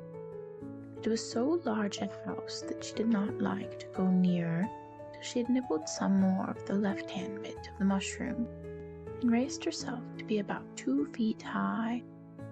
Even then she walked up towards it rather timidly, saying to herself, "Suppose it should be raving mad after all. I almost wish I had gone to see the Hatter instead." End of Chapter 6. Chapter 7. A Mad Tea Party. There was a table set out under a tree in front of the house, and the March Hare and the Hatter were having tea at it. A dormouse was sitting between them, fast asleep, and the other two were using it as a cushion, resting their elbows on it and talking over its head. "Very uncomfortable for the dormouse," thought Alice. "Only as it's asleep, I suppose it doesn't mind." The table was a large one, but the three were all crowded together at one end of it. "No room, no room," they cried out when they saw Alice coming. "There's plenty of room," said Alice indignantly, and she sat down in a large armchair at one end of the table. "Have some wine," the March Hare said in an encouraging tone. Alice looked all round the table, but there was nothing on it but tea. "I don't see any wine," she remarked. "There isn't any," said the March Hare. "Then it isn't very civil of you to offer it," said Alice angrily. "It wasn't very civil of you to sit down without being invited," said the March Hare. "I didn't know it was your table," said Alice. "It's laid out for a great many more than 3. "Your hair needs cutting," said the Hatter. He had been looking at Alice for some time with great curiosity, and this was his first speech. "You should learn not to make personal remarks," Alice said with some severity. "It's very rude." The Hatter opened his eyes very wide on hearing this, but all he said was, "Why is a raven like a writing desk?" "We shall have some fun now," thought Alice. "I'm glad they've begun asking riddles. I believe I can guess them," she added aloud. "Do you mean you think you can find out the answer to it?" said the March Hare. "Exactly so," said Alice. "Then you should say what you mean," the March Hare went on. "I do," Alice replied hastily. At least I mean what I say. That's the same thing, you know." "Not the same thing a bit," said the Hatter. "You might just as well say that I see what I eat is the same thing as I eat what I see." "You might just as well say," added the March Hare, "that I like what I get is the same thing as I get what I like." "You might just as well say," added the Dormouse, who seemed to be talking in his sleep, "that I breathe when I sleep is the same thing as I sleep when I breathe." "It is the same thing to you," said the Hatter. And here the conversation dropped, and the party sat silent for a minute, while Alice thought over all she could remember about ravens and writing desks, which wasn't very much. The Hatter was the first to break the silence. "What day of the month is it?" he said, turning to Alice. He had taken his watch out of his pocket and was looking at it uneasily, shaking it every now and then and holding it to his ear. Alice considered a little and then said, "The 4th. "2 days wrong," sighed the Hatter. "I told you butter wouldn't suit the works," he added, looking angrily at the March Hare. "It was the best butter," the March Hare meekly replied. "Yes, but some crumbs must have gotten in as well," the Hatter grumbled. "You shouldn't have put it in with the bread knife." The March Hare took the watch and looked at it gloomily. Then he dipped it into his cup of tea and looked at it again. But he could think of nothing better to say than his first remark. "It was the best butter, you know." Alice had been looking over his shoulder with some curiosity. "What a funny watch," she remarked. "It tells the day of the month and doesn't tell what o'clock it is." "Why should it?" muttered the Hatter. "Does your watch tell you what year it is?" "Of course not," Alice replied very readily. "But that's because it stays the same year for such a long time together." "Which is just the same with mine," said the Hatter. Alice felt dreadfully puzzled. The Hatter's remark seemed to have no sort of meaning in it, and yet it was certainly English. "I don't quite understand you," she said as politely as she could. "The Dormouse is asleep again," said the Hatter, and he poured a little hot tea upon its nose. The Dormouse shook its head impatiently and said without opening its eyes, of course, just what I was going to remark myself." "Have you guessed the riddle yet?" the Hatter said, turning to Alice again. "No, I give up," Alice replied. "What's the answer?"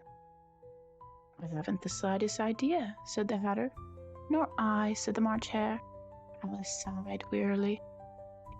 "I think you might do something better with the time," she said, "than waste it in asking riddles that have no answers." "If you knew time as well as I do," said the Hatter, "you wouldn't talk about wasting it. It's him." "I don't know what you mean," said Alice. "Of course you don't," the Hatter said, tossing his hand contemptuously. "I dare say you never even spoke to time." "Perhaps not," Alice cautiously replied. "But I know I have to beat time when I learn music." "Ah, that accounts for it," said the Hatter. "He won't stand beating. Now, if you only kept on good terms with him, he'd do almost anything you liked with the clock. For instance, suppose it were 9 o'clock in the morning, just time to begin lessons. You'd only have to whisper a hint to time, and round goes the clock in a twinkling. 1:30, time for dinner. I only wish it was, the March Hare said to itself in a whisper. "That would be grand, certainly," said Alice thoughtfully, "but then I shouldn't be hungry for it, you know." "Not at first, perhaps," said the Hatter. but you could keep it 1:30 as long as you liked. Is that the way you manage? Alice asked. The Hatter shook his head mournfully. Not I, he replied. We quarreled last March, just before he went mad, pointing his teaspoon at the March Hare. It was at the great concert given by the Queen of Hearts, and I had to sing.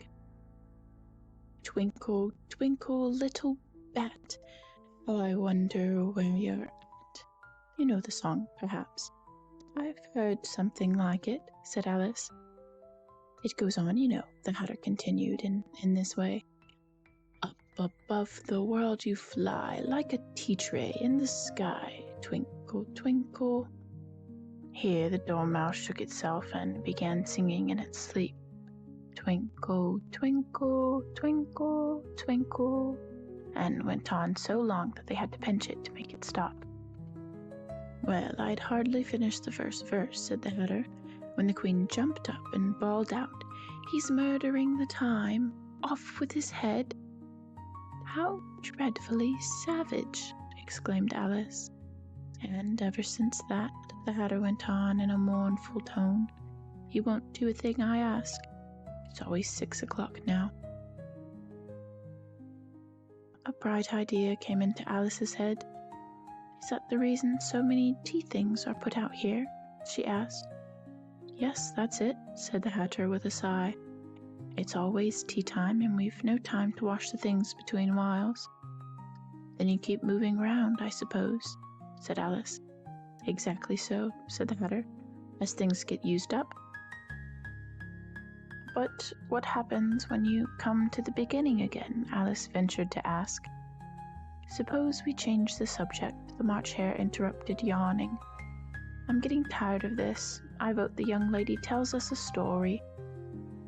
I'm afraid I don't know one, said Alice, rather alarmed at the proposal. Then the Dormouse shall, they both cried. Wake up, Dormouse, and they pinched it on both sides at once. The Dormouse slowly opened his eyes. I wasn't asleep, he said in a hoarse, feeble voice. I heard every word you fellows were saying. Tell us a story, said the March Hare. Yes, please do, pleaded Alice. And be quick about it, added the Hatter, or you'll be asleep again before it's done. Once upon a time, there were 3 little sisters, the Dormouse began in a great hurry, and their names were Elsie, Lacey, and Tilly, and they lived at the bottom of a well. What did they live on? Said Alice, who always took great interest in questions of eating and drinking. They lived on a treacle, said the Dormouse after thinking a minute or two. They couldn't have done that, Alice gently remarked. They'd have been ill. So they were, said the Dormouse, very ill. Alice tried to fancy to herself what such an extraordinary ways of living would be like, but it puzzled her too much, so she went on. But why did they live at the bottom of the well? Take some more tea, the March Hare said to Alice very earnestly. I've had nothing yet, Alice replied in an offended tone, so I can't take more. You mean you can't take less, said the Hatter. It's very easy to take more than nothing. Nobody asked your opinion, said Alice, who's making personal remarks now. The Hatter asked triumphantly. Alice did not quite know what to say to this, so she helped herself to some tea and bread and butter, and then turned to the Dormouse and repeated her question. Why did they live at the bottom of a well? The Dormouse again took a minute or two to think about it, and then said it was a treacle well. There's no such thing, Alice was beginning very angrily, but the Hatter and the March Hare went shh, and the Dormouse sulkily remarked, If you can't be civil, you'd better finish the story for yourself. No, please go on, Alice said very humbly. I won't interrupt again. I dare say there may be one. One indeed, said the Dormouse indignantly. However, he consented to go on. And so these 3 little sisters, they were learning to draw, What did they draw? Said Alice, quite forgetting her promise. Treacle, said the Dormouse, without considering it all this time. I want a clean cup, interrupted the Hatter. Let's all move one place on. He moved on as he spoke, and the Dormouse followed him. The March Hare moved into the Dormouse's place, and Alice rather unwillingly took the place of the March Hare. The Hatter was the only one who got an advantage from the change, and Alice was a good deal worse off than before, as the March Hare had just upset the milk jug into his plate. Alice did not wish to offend the Dormouse again, so she began very cautiously. "But I don't understand. Where did they draw the treacle from?" "You can draw water out of the water well," said the Hatter, "so I should think you could draw a treacle out of a treacle well. Stupid." "But they were in the well," Alice said to the Dormouse, not choosing to notice this last remark. "Of course they were," said the Dormouse. "Well, in." This answer so confused poor Alice that she let the Dormouse go on for some time without interrupting it. They were learning to draw. The Dormouse went on yawning and rubbing its eyes, for it was getting very sleepy. They drew all manner of things, everything that begins with an M. "Why an M?" said Alice. "Why not?" said the March Hare. Alice was silent. The Dormouse had closed its eyes by this time and was going off into a doze, but on being pinched by the Hatter, it woke up again with a little shriek and went on. "That begins with an M, such as mousetraps and the moon and memory and muchness. You know, you say things are much of a muchness. Did you ever see such a thing as a drawing of muchness?"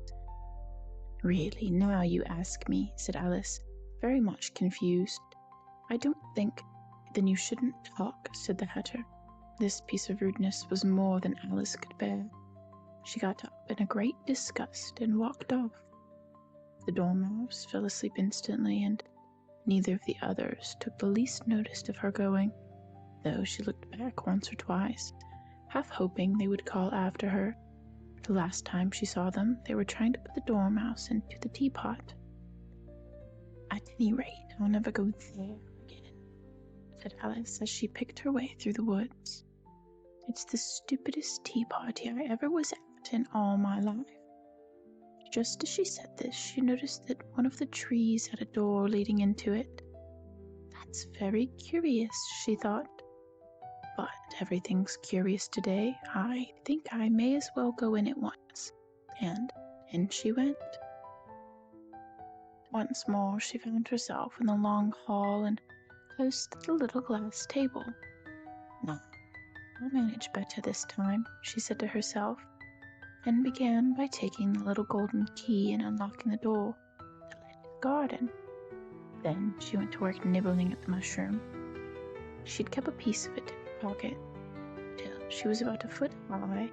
Then she walked down the little passage, and then she found herself at last in the beautiful garden among the bright flower beds and the cool fountains.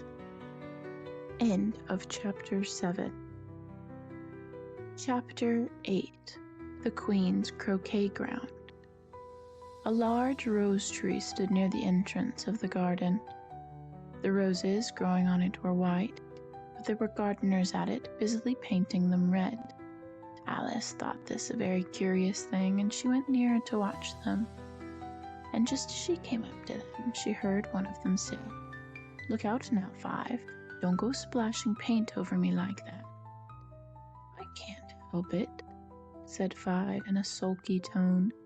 Seven jogged my elbow, on which Seven looked up and said, "That's right, Five. Always lay the blame on others." "You'd better not talk," said Five. "I heard the Queen say only yesterday you deserved to be beheaded." "What for?" said the one who had spoken first. "That's none of your business, too," said Seven. "Yes, it is his business," said Five, "and I'll tell him. It was for bringing the cook tulip roots instead of onions." Seven flung down his brush and had just begun, well, of all the unjust things, when his eye chanced to fall upon Alice as she stood watching them, and he checked himself suddenly. The others looked around also, and all of them bowed low. "Would you tell me," said Alice a little timidly, "why are you painting those roses?" 5 and 7 said nothing, but looked at 2. 2 began in a low voice. "Why, the fact is, you see, miss, this here ought to have been a red rose tree, and we put in a white one by mistake. And if the Queen was to find it out, we should all have our heads cut off, you know. So you see, miss, we're doing our best afore she comes to." At this moment, 5, who had been anxiously looking across the garden, calls out, "The Queen! The Queen!" And the 3 gardeners instantly threw themselves flat upon their faces. There was a sound of many footsteps, and Alice looked round, eager to see the Queen. First came 10 soldiers carrying clubs. These were all shaped like the 3 gardeners, oblong and flat, with their hands and feet at the corners. Next, the 10 couriers. These were ornamented all over with diamonds and walked 2 and 2 as the soldiers did. After these came the royal children. There were 10 of them, and the little dears came jumping merrily along hand in hand in couples. They were all ornamented with hearts. Next came the guests, mostly kings and queens, and among them Alice recognized the White Rabbit. It was talking in a hurried, nervous manner, smiling at everything that was said, and went on without noticing her. Then, following the Knave of Hearts, carrying the king's crown on a crimson velvet cushion, and last of all this grand procession, came the King and Queen of Hearts. Alice was rather doubtful whether she ought not to lie down on her face like the 3 gardeners, but she could not remember ever having heard of such a rule at processions. And besides, what would be the use of a procession, thought she, if people had to lie down upon their faces so that they couldn't see? So she stood still where she was and waited. When the procession came opposite to Alice, they all stopped and looked at her, and the Queen said severely, "Who is this?" She said it to the Knave of Hearts, who only bowed and smiled in reply. "Idiot," said the Queen, tossing her head impatiently, and turning to Alice, she went on, "What's your name, child?" "My name is Alice, so please your Majesty," said Alice very politely, but she added to herself, "Why, they're only a pack of cards after all. I needn't be afraid of them." "And who are these?" said the Queen, pointing to the 3 gardeners who were lying around the rose tree, for, you see, as they were lying down on their faces, and the patterns on their back were the same as the rest of the pack. She could not tell whether they were gardeners or soldiers or couriers, or 3 of her own children. "How should I know?" said Alice, surprised at her own courage. "It's no business of mine." The Queen turned crimson with fury, and, after glaring at her for a moment like a wild beast, screamed, "Off with her head! Off!" "Nonsense," said Alice, very loudly and decidedly, and the Queen was silent. The King laid his hand upon her arm and timidly said, "Consider, my dear, she's only a child." The Queen turned angrily away from him and said to the Knave, "Turn them over." The Knave did so very carefully with one foot. "Get up," said the Queen in a shrill, loud voice, and the 3 gardeners instantly jumped up and began bowing to the King, the Queen, the royal children, and everybody else. "Leave off that," screamed the Queen. "You make me giddy." And then, turning to the rose tree, she went on, "What the hell have you been doing here?" "May it please your Majesty," said 2 in a very humble tone, going down on one knee as he spoke. "We were trying—" "I see," said the Queen, who had meanwhile been examining the roses. "Off with their heads." And the procession moved on, 3 of the soldiers remaining behind to execute the unfortunate gardeners, who ran to Alice for protection. "You shan't be beheaded," said Alice, and she put them in a large flower pot that stood near. The 3 soldiers wandered about for a minute or two, looking for them, and then quietly marched off after the others. "Are their heads off?" shouted the Queen. "Their heads are gone, if it pleases your Majesty," the soldiers shouted in reply. "That's right," shouted the Queen. "Can you play croquet?" The soldiers were silent and looked at Alice, as the question was evidently meant for her. "Yes," shouted Alice. "Come on then," roared the Queen, and Alice joined the procession, wondering very much what would happen next. It's a fine day," said the timid voice at her side. She was walking by the White Rabbit, who was peeping anxiously into her face. "Very," said Alice. "Where's the Duchess?" "Hush, hush," said the rabbit in a low, hurried tone. He looked anxiously over his shoulder as he spoke, and then raised himself upon a tiptoe, put his mouth close to her ear, and whispered, "She's under sentence for execution." "What for?" said Alice. "Did you say what a pity?" the rabbit asked. "No, I didn't," said Alice. "I don't think it's at all a pity. I said what for." "She boxed the Queen's ears," the rabbit began. Alice gave a scream of laughter. "Oh, hush," the rabbit whispered in a frightened tone. "The Queen will hear you. You see, she came rather late, and the Queen said—" "Get to your places," shouted the Queen in a voice of thunder, and people began running about in all directions, tumbling up against each other. However, they got settled down in a minute or two, and the game began. Alice thought she had never seen such a curious croquet ground in her life. It was all ridges and furrows. The balls were live hedgehogs, the mallets live flamingos, and the soldiers had to double themselves up and to stand on their hands and feet to make the arches. The chief difficulty Alice found at first was in managing her flamingo. She succeeded in getting its body tucked away comfortably enough under her arm, with its legs hanging down, but generally, just as she had gotten its neck nicely straightened out and was going to give the hedgehog a blow with its head, it would twist itself round and look up in her face with such a puzzled expression that she could not help bursting out laughing. And when she'd got its head down and was going to begin again, it was very provoking to find the hedgehog had unrolled itself and was in the act of crawling away. Besides all of this, there was generally a ridge or furrow in the way whenever she wanted to send the hedgehog to, and as the doubled-up soldiers were always getting up and walking off to other parts of the ground, Alice soon came to the conclusion that this was a very difficult game indeed.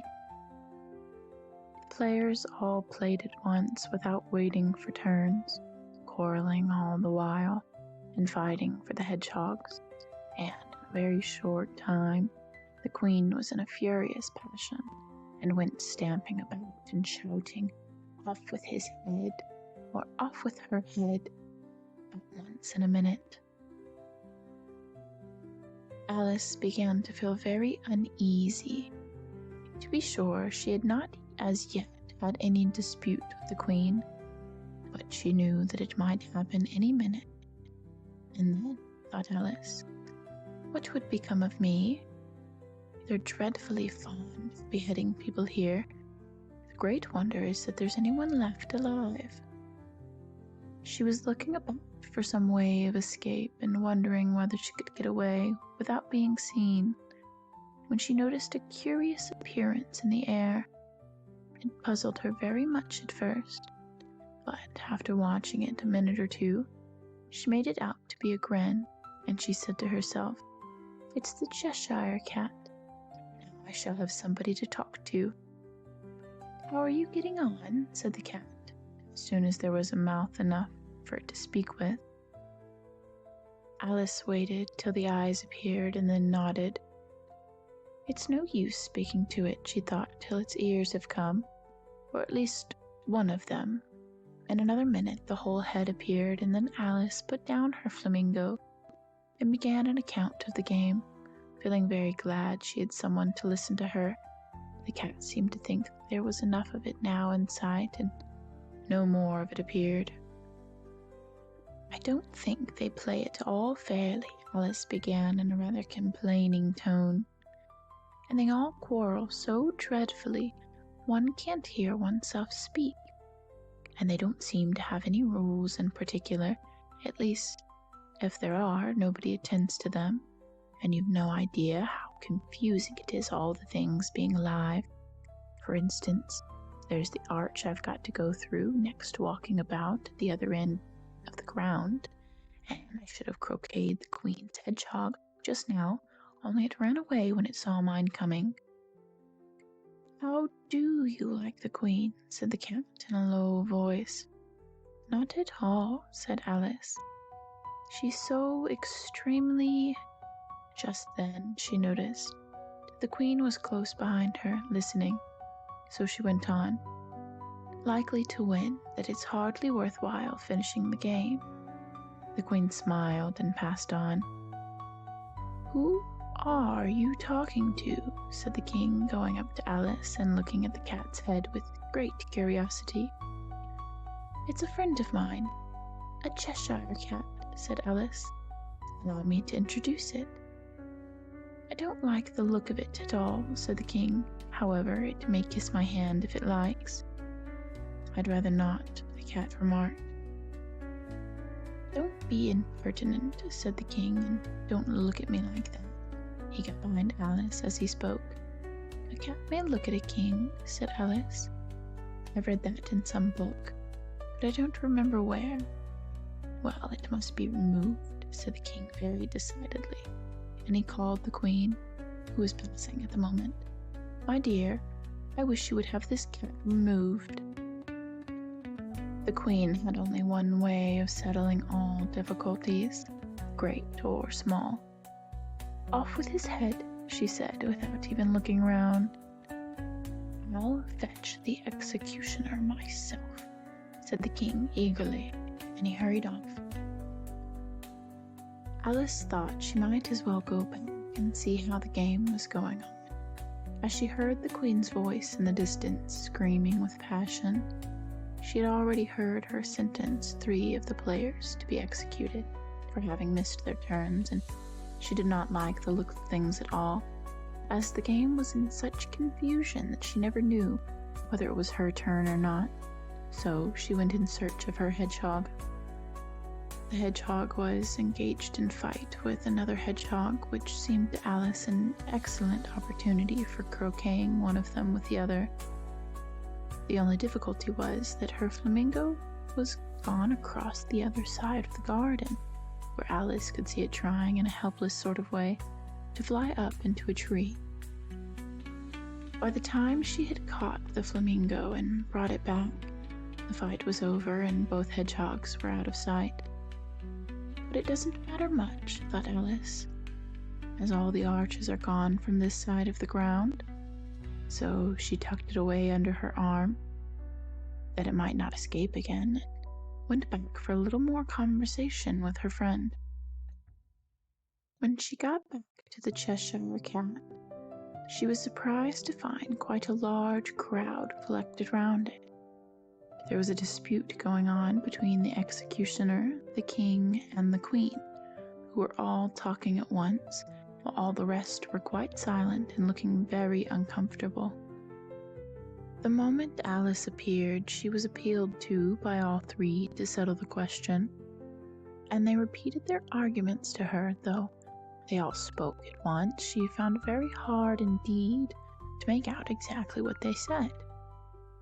The executioner's argument was that you couldn't cut off a head unless there was a body to cut it off from, that he had never had to do such a thing before, and he wasn't going to begin at his time of life. The king's argument was that anything that had a head could be beheaded, and that you weren't to talk nonsense. The Queen's argument was that if something wasn't done about it in less than no time, she'd have everybody executed, all around. It was this last remark that had made the whole party look so grave and anxious. Alice could think of nothing else to say but, "It belongs to the Duchess.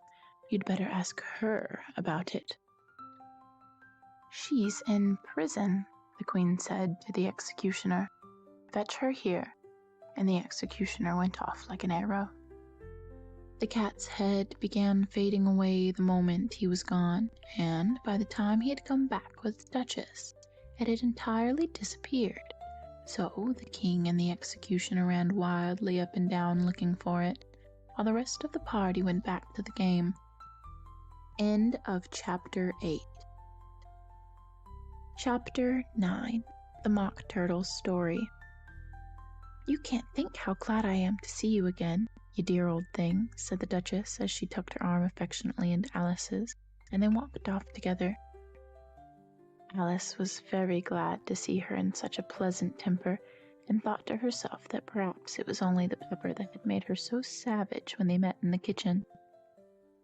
"When I'm the Duchess," she said to herself, not in a very hopeful tone though, "I won't have any pepper in my kitchen at all. Soup does very well without. Maybe it's always pepper that makes people hot-tempered," she went on, very pleased at having found out a new kind of rule. "And vinegar makes them sour, and chamomile, that makes them bitter, and barley sugar and such things that make children sweet-tempered. I only wish people knew that. Then they wouldn't be so stingy about it, you know?" She had quite forgotten the Duchess by this time, and was a little startled when she heard her voice close to her ear. "You're thinking about something, my dear, and that makes you forget to talk. I can't tell you just now what the moral of that is, but I shall remember it in a bit." "Perhaps it hasn't one," Alice ventured to remark. "Tut, tut, child," said the Duchess. "Everything's got a moral, if only you can find it." And she squeezed herself up closer to Alice's side as she spoke. Alice did not like keeping so close to her. First, because the Duchess was very ugly, and secondly, because she was exactly the right height to rest her chin upon Alice's shoulder, and it was an uncomfortably sharp chin. However, she did not like to be rude, so she bore it as well as she could. "The game's going on better now," she said, by way of keeping up the conversation a little. "'Tis so," said the Duchess. "And the moral of that is, oh, 'tis love. 'Tis love that makes the world go round." "Somebody said," Alice whispered, "that it's done by everybody minding their own business." "Ah, well, it means much the same thing," said the Duchess, digging her sharp little chin into Alice's shoulder as she added, "and the moral of that is, take care of the sense, and the sound will take care of themselves." How fond she is of finding morals in things, Alice thought to herself. "I dare say you're wondering why I don't put my arm around your waist," the Duchess said after a pause. "The reason is that I'm doubtful about the temper of your flamingo. Shall I try the experiment?" "He might bite," Alice cautiously replied, not feeling at all anxious to have the experiment tried. "Very true," said the Duchess. "Flamingos and mustard both bite, and the moral of that is, birds of a feather flock together." "Only mustard isn't a bird," Alice remarked. "Right as usual," said the Duchess. "What a clear way you have of putting things." "It's a mineral, I think," said Alice. "Of course it is," said the Duchess, who seemed ready to agree with everything that Alice said. "There's a large mustard vine near here, and the moral of that is, the more there is of mine, the less there is of yours."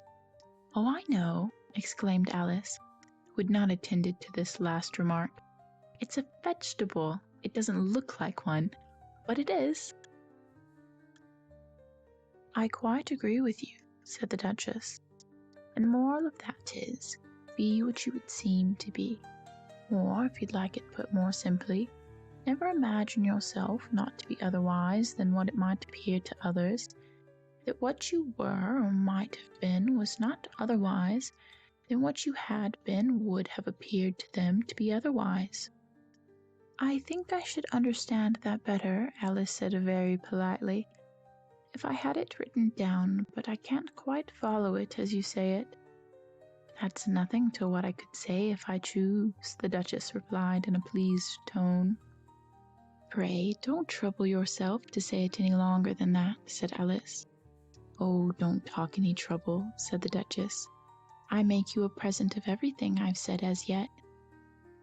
"A cheap sort of present," thought Alice. "I'm glad they don't give birthday presents like that," but she did not venture to say it out loud. Thinking again, the Duchess asked with another dig of her sharp little chin. "I've a right to think," said Alice sharply, for she was beginning to feel a little worried. "Just about as much right," said the Duchess, "as pigs have to fly in the—" But here, to Alice's surprise, the Duchess's voice faded away, even in the middle of her favorite word, moral, and the arm that was linked into hers began to tremble. Alice looked up, and there stood the Queen in front of them, with her arms folded, frowning like a thunderstorm. "A fine day, Your Majesty," the Duchess began in a low, weak voice. "Now I give you fair warning," shouted the Queen, stamping on the ground as she spoke. "Either you or your head must be off, and that's about half no time. Take your choice." The Duchess took her choice and was gone in a moment. "Let's go on with the game," the Queen said to Alice, and Alice was too much frightened to say a word, but slowly followed her back to the croquet ground. The other guests had taken advantage of the Queen's absence and were resting in the shade. However, the moment they saw her, they hurried back to the game, the Queen merely remarking that a moment's delay would cost them their lives. All the time they were playing, the Queen never left off quarreling with the other players and shouting "off with his head" or "off with her head."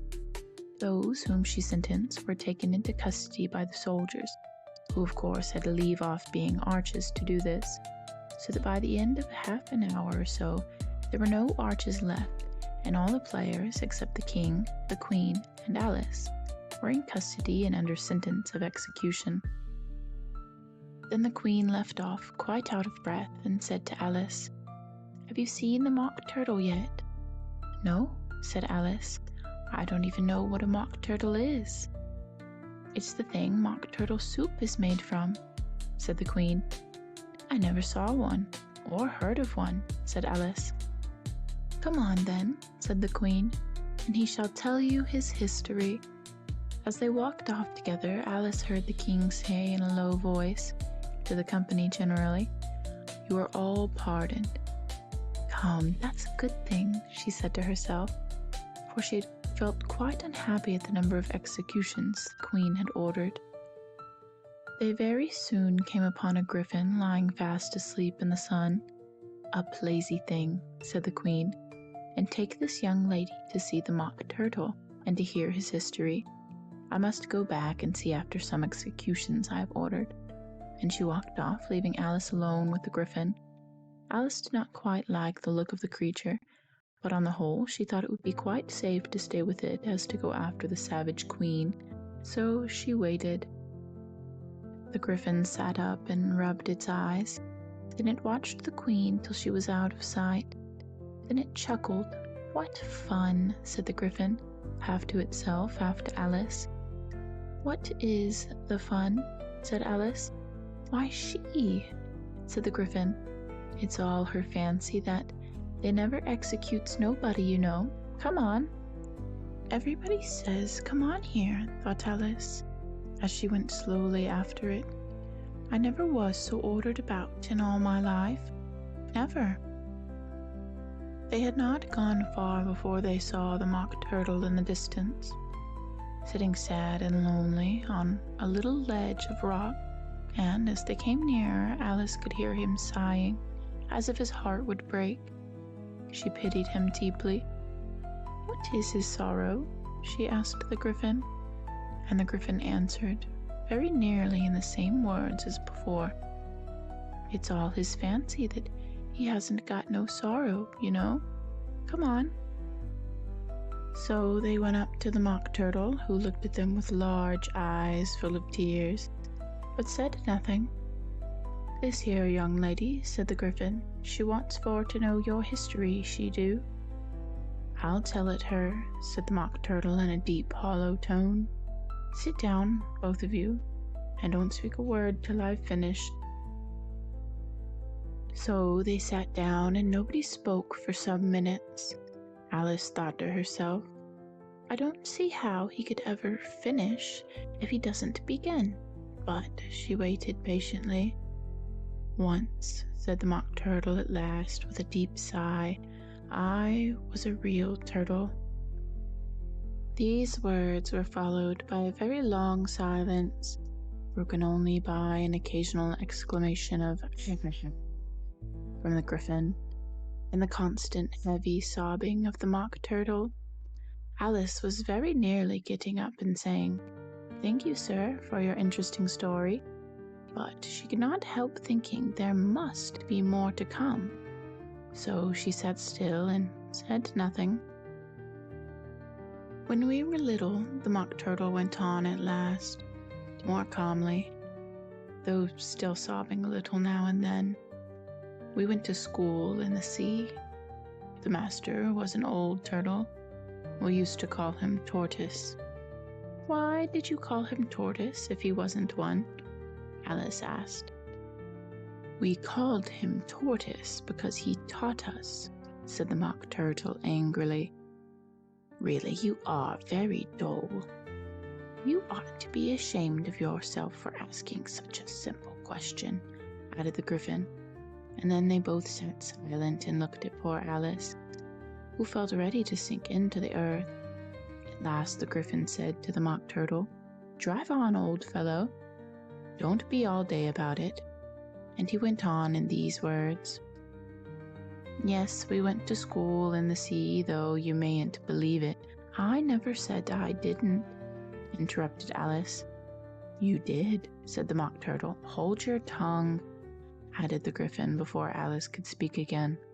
The Mock Turtle went on. "We had the best of educations. In fact, we went to school every day." "I've been to day school too," said Alice. "You needn't be so proud as all that." "With extras?" asked the Mock Turtle a little anxiously.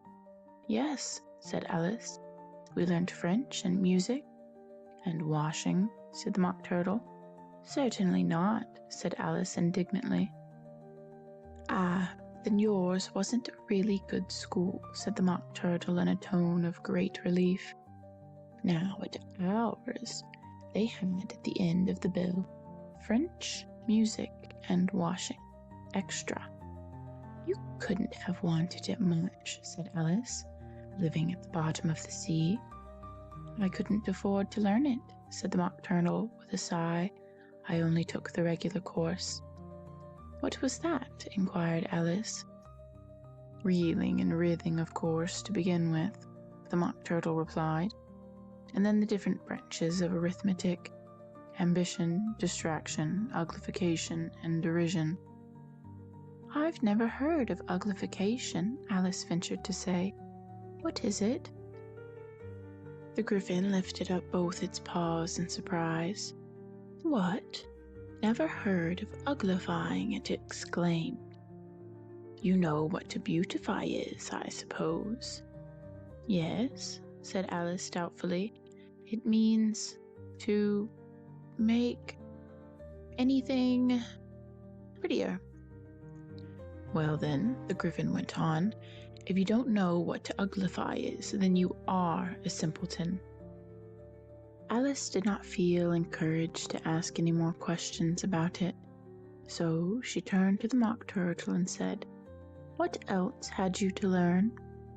"Well, there was mystery," the Mock Turtle replied, counting off the subjects with his flappers.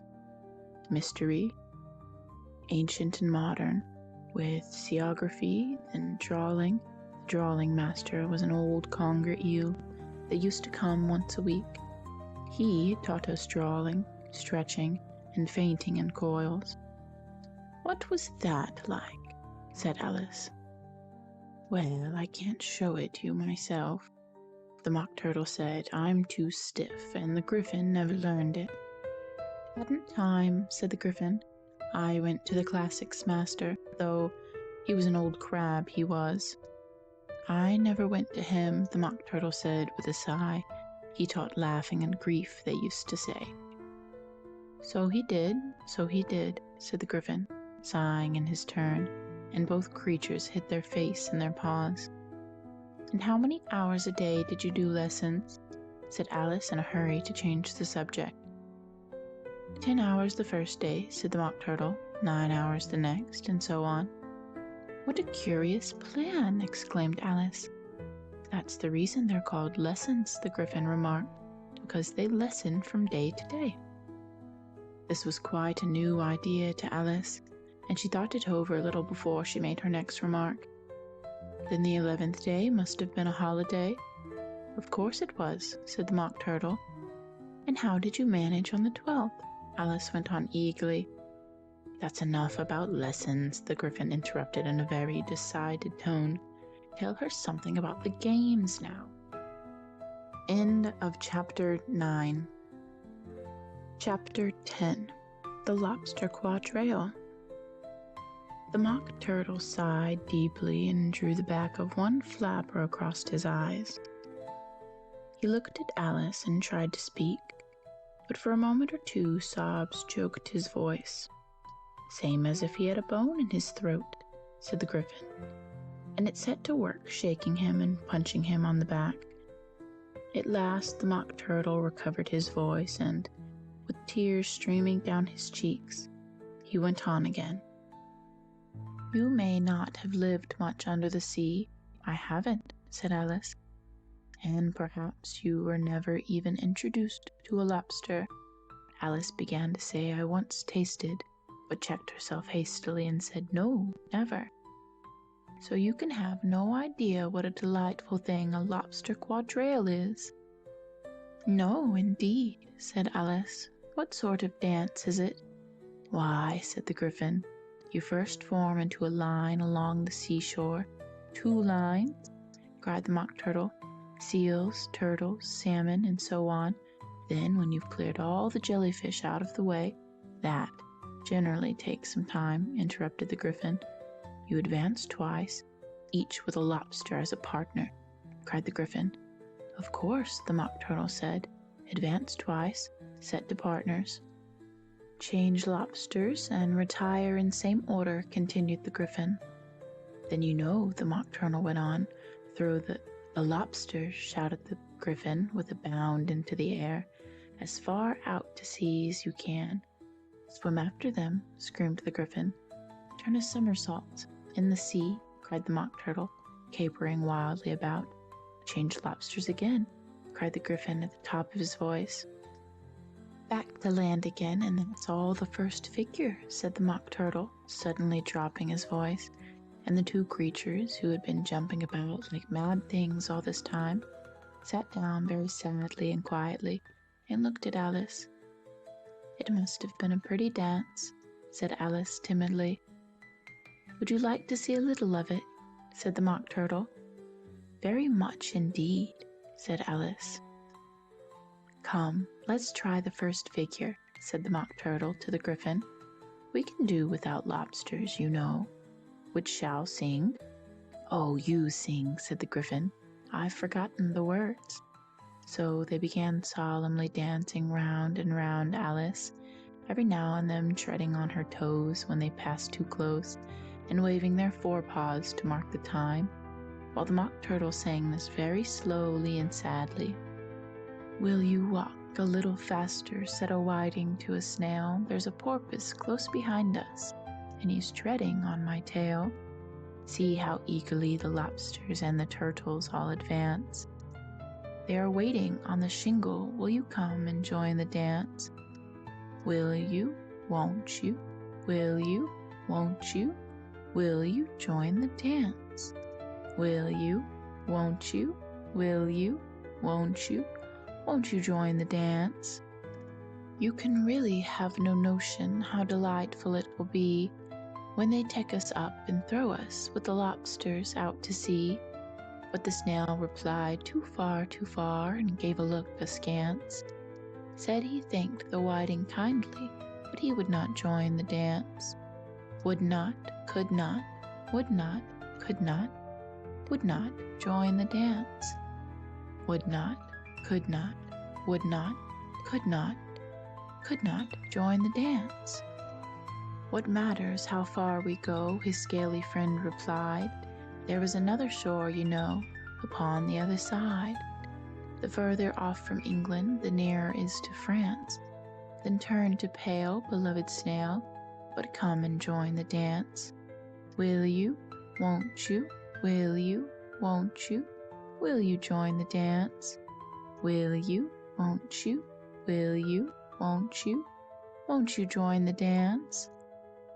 Thank you, it's a very interesting dance to watch, said Alice, feeling very glad that it was over at last. And I do so like that curious song about the whiting. Oh, as to the whiting, said the Mock Turtle, you've seen them, of course.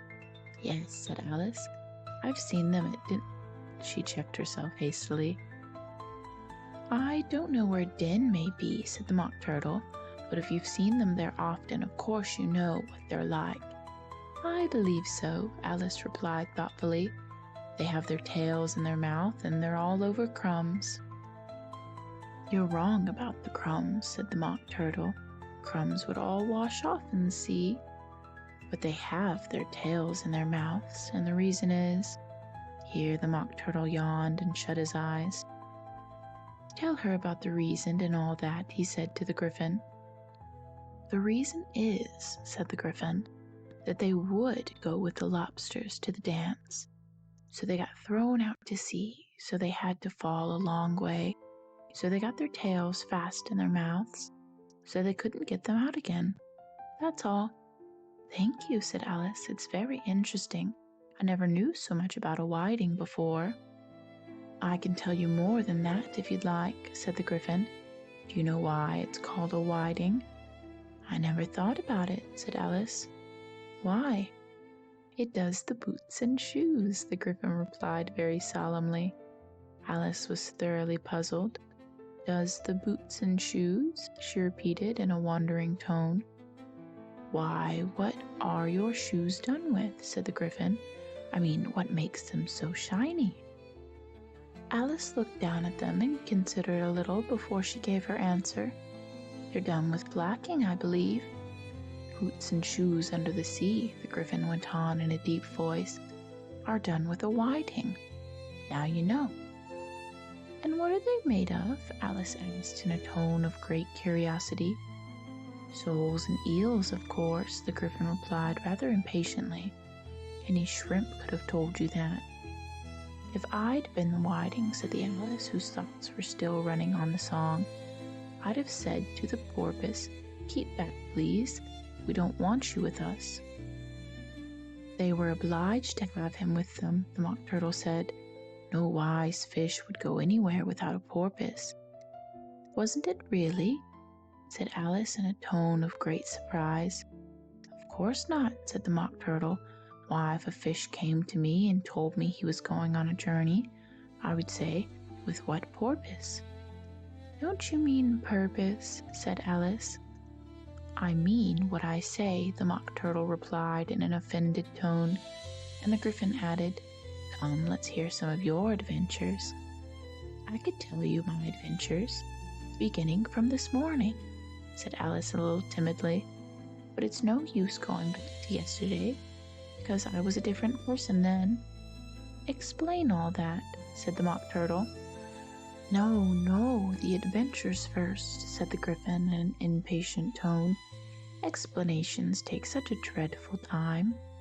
So Alice began telling them her adventures from the time when she first saw the White Rabbit. She was a little nervous about it just at first, but two creatures got so close to her, one on each side, and opened their eyes and mouths so very wide. But she gained courage as she went on. Her listeners were perfectly quiet till she got to the part about her repeating, "You are old, Father William," to the caterpillar, and the words all coming out different. And then the Mock Turtle drew a long breath and said, "That's very curious." "It's all about as curious as it can be," said the Gryphon. "It all came different," the Mock Turtle repeated thoughtfully. "I should like to hear her try and repeat something now. Tell her to begin." He looked at the Gryphon as if he thought it had some kind of authority over Alice. "Stand up and repeat. The voice of the sluggard," said the Gryphon. "How the creatures order one about and make one repeat lessons," thought Alice. "I might as well be at school at once." However, she got up and began to repeat it, but her head was so full of the lobster quadrille that she hardly knew what she was saying, and the words came out very queer indeed. "'Tis the voice of the lobster," I heard him declare. "You've baked me brown, I must sugar my hair." As the duck with its eyelids, so he with his nose trims his belt and his buttons and turns up his toes.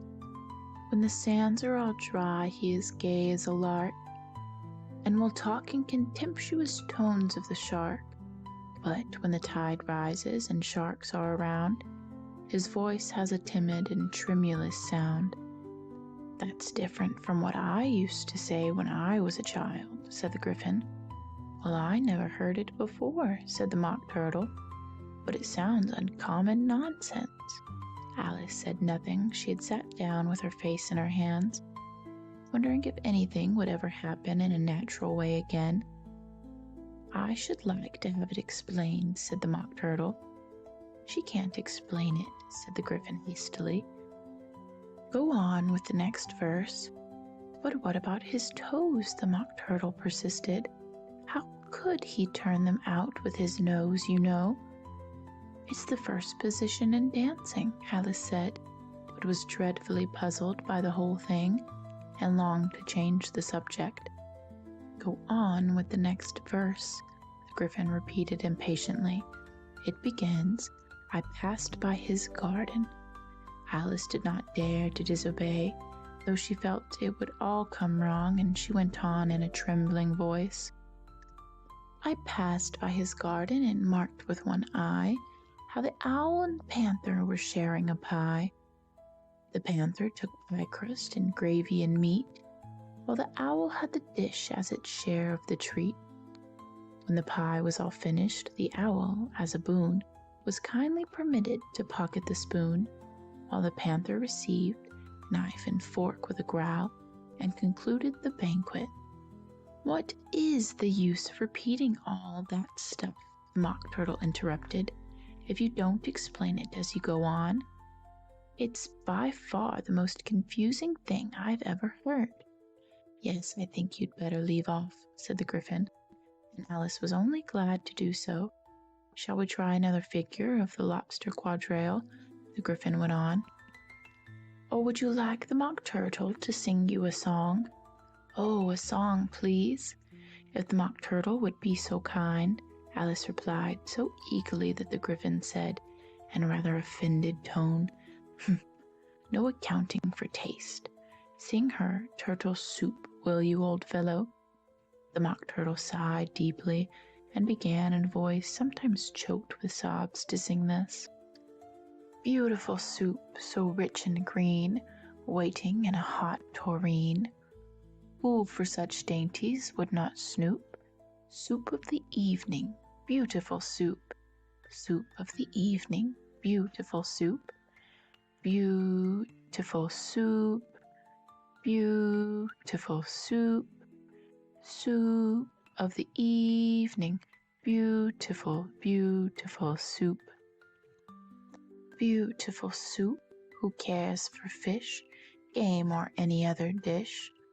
Who would not give all else for 2 pennyworth only of beautiful soup? Pennyworth only of beautiful soup. Beautiful soup, beautiful soup. Soup of the evening, beautiful, beautiful soup. Chorus again, cried the Griffin, and the Mock Turtle had just begun to repeat it, when a cry of, "The trial's beginning," was heard in the distance. "Come on," cried the Griffin, taking Alice by the hand. It hurried off without waiting for the end of the song. "What trial is it?" Alice panted as she ran, but the Griffin only answered, "Come on," and ran the faster, while more and more faintly came, carried on the breeze that followed them, the melancholy words, "Soup of the evening, beautiful, beautiful soup." End of Chapter 10. Chapter 11. Who Stole the Tarts? The King and Queen of Hearts were seated on their throne when they arrived, with a great crowd assembled about them, all sorts of little birds and beasts, as well as the whole pack of cards.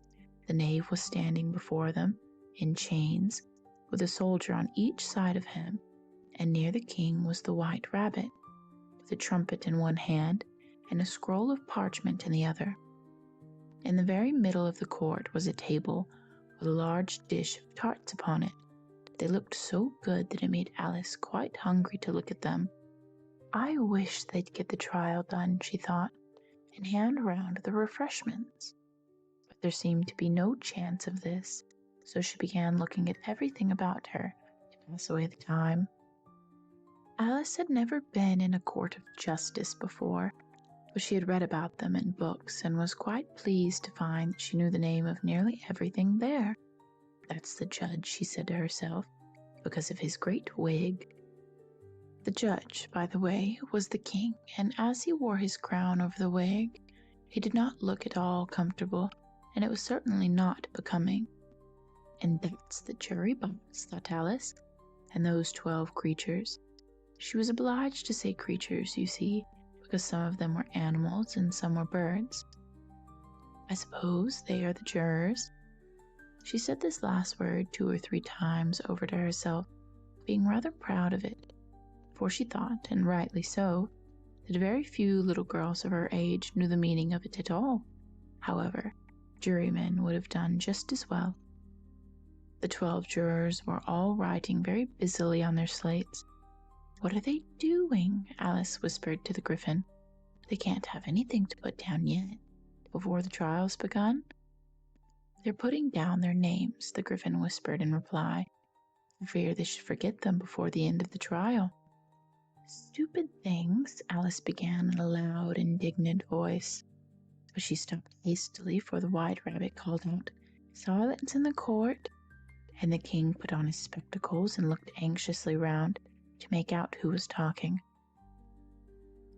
Alice could see, as well as she were looking over their shoulders, that all the jurors were writing down stupid things on their slates, and she could even make out that one of them didn't know how to spell stupid, and that he had to ask his neighbor to tell him. A nice muddle their slates will be in before the trial's over, thought Alice. One of the jurors had a pencil that squeaked.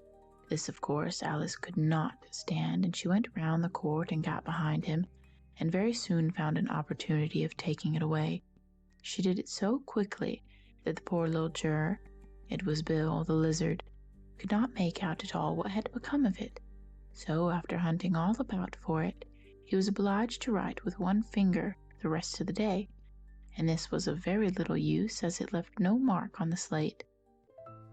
"Herald, read the accusation," said the king. On this, the White Rabbit blew 3 blasts into the trumpet, and then unrolled the parchment scroll and read as follows. "The Queen of Hearts, she made some tarts, all on a summer day. The Knave of Hearts, he stole those tarts, and took them quite away. Consider your verdict," the king said to the jury. "Not yet, not yet," the rabbit hastily interrupted. "There's a great deal to come before that." "Call the first witness," said the king, and the White Rabbit blew 3 blasts on the trumpet and called out, "First witness." The first witness was the Hatter.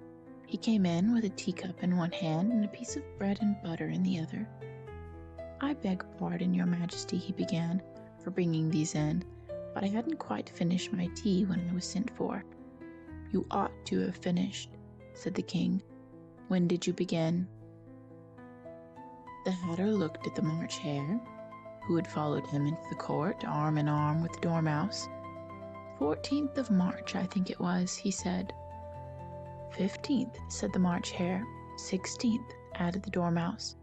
"Write that down," the king said to the jury, and the jury eagerly wrote down all 3 dates on their slates, and then added them up and reduced the answer to shillings and pence.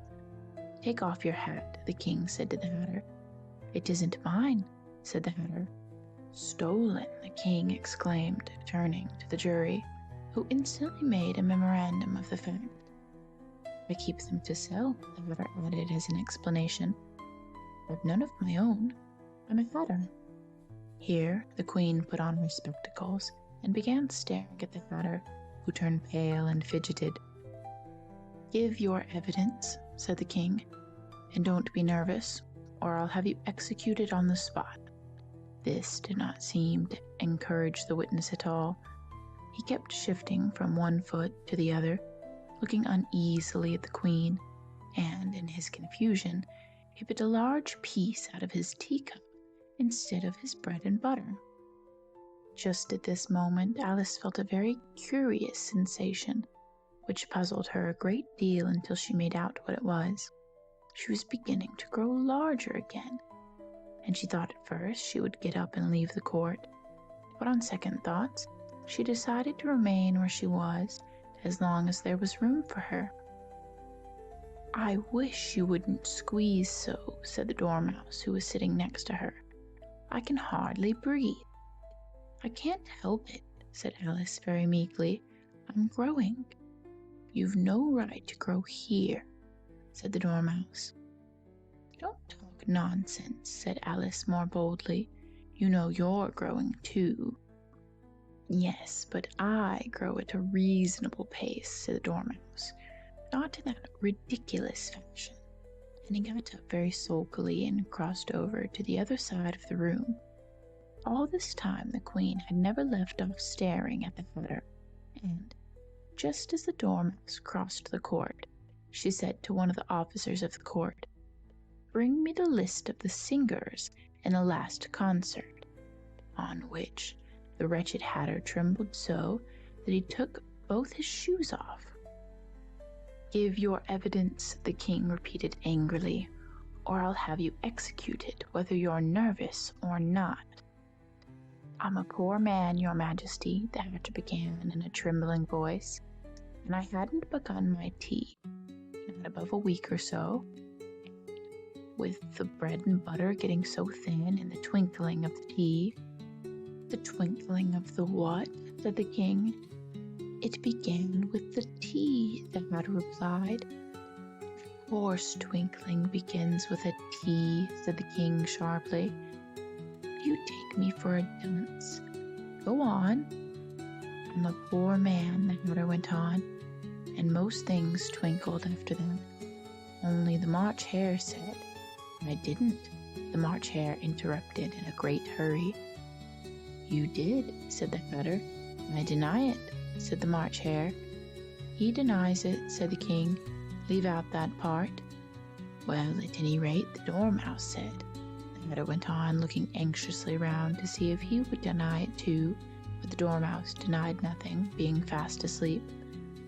"After that," continued the Hatter, "I cut some more bread and butter." "But what did the Dormouse say?" one of the jurors asked.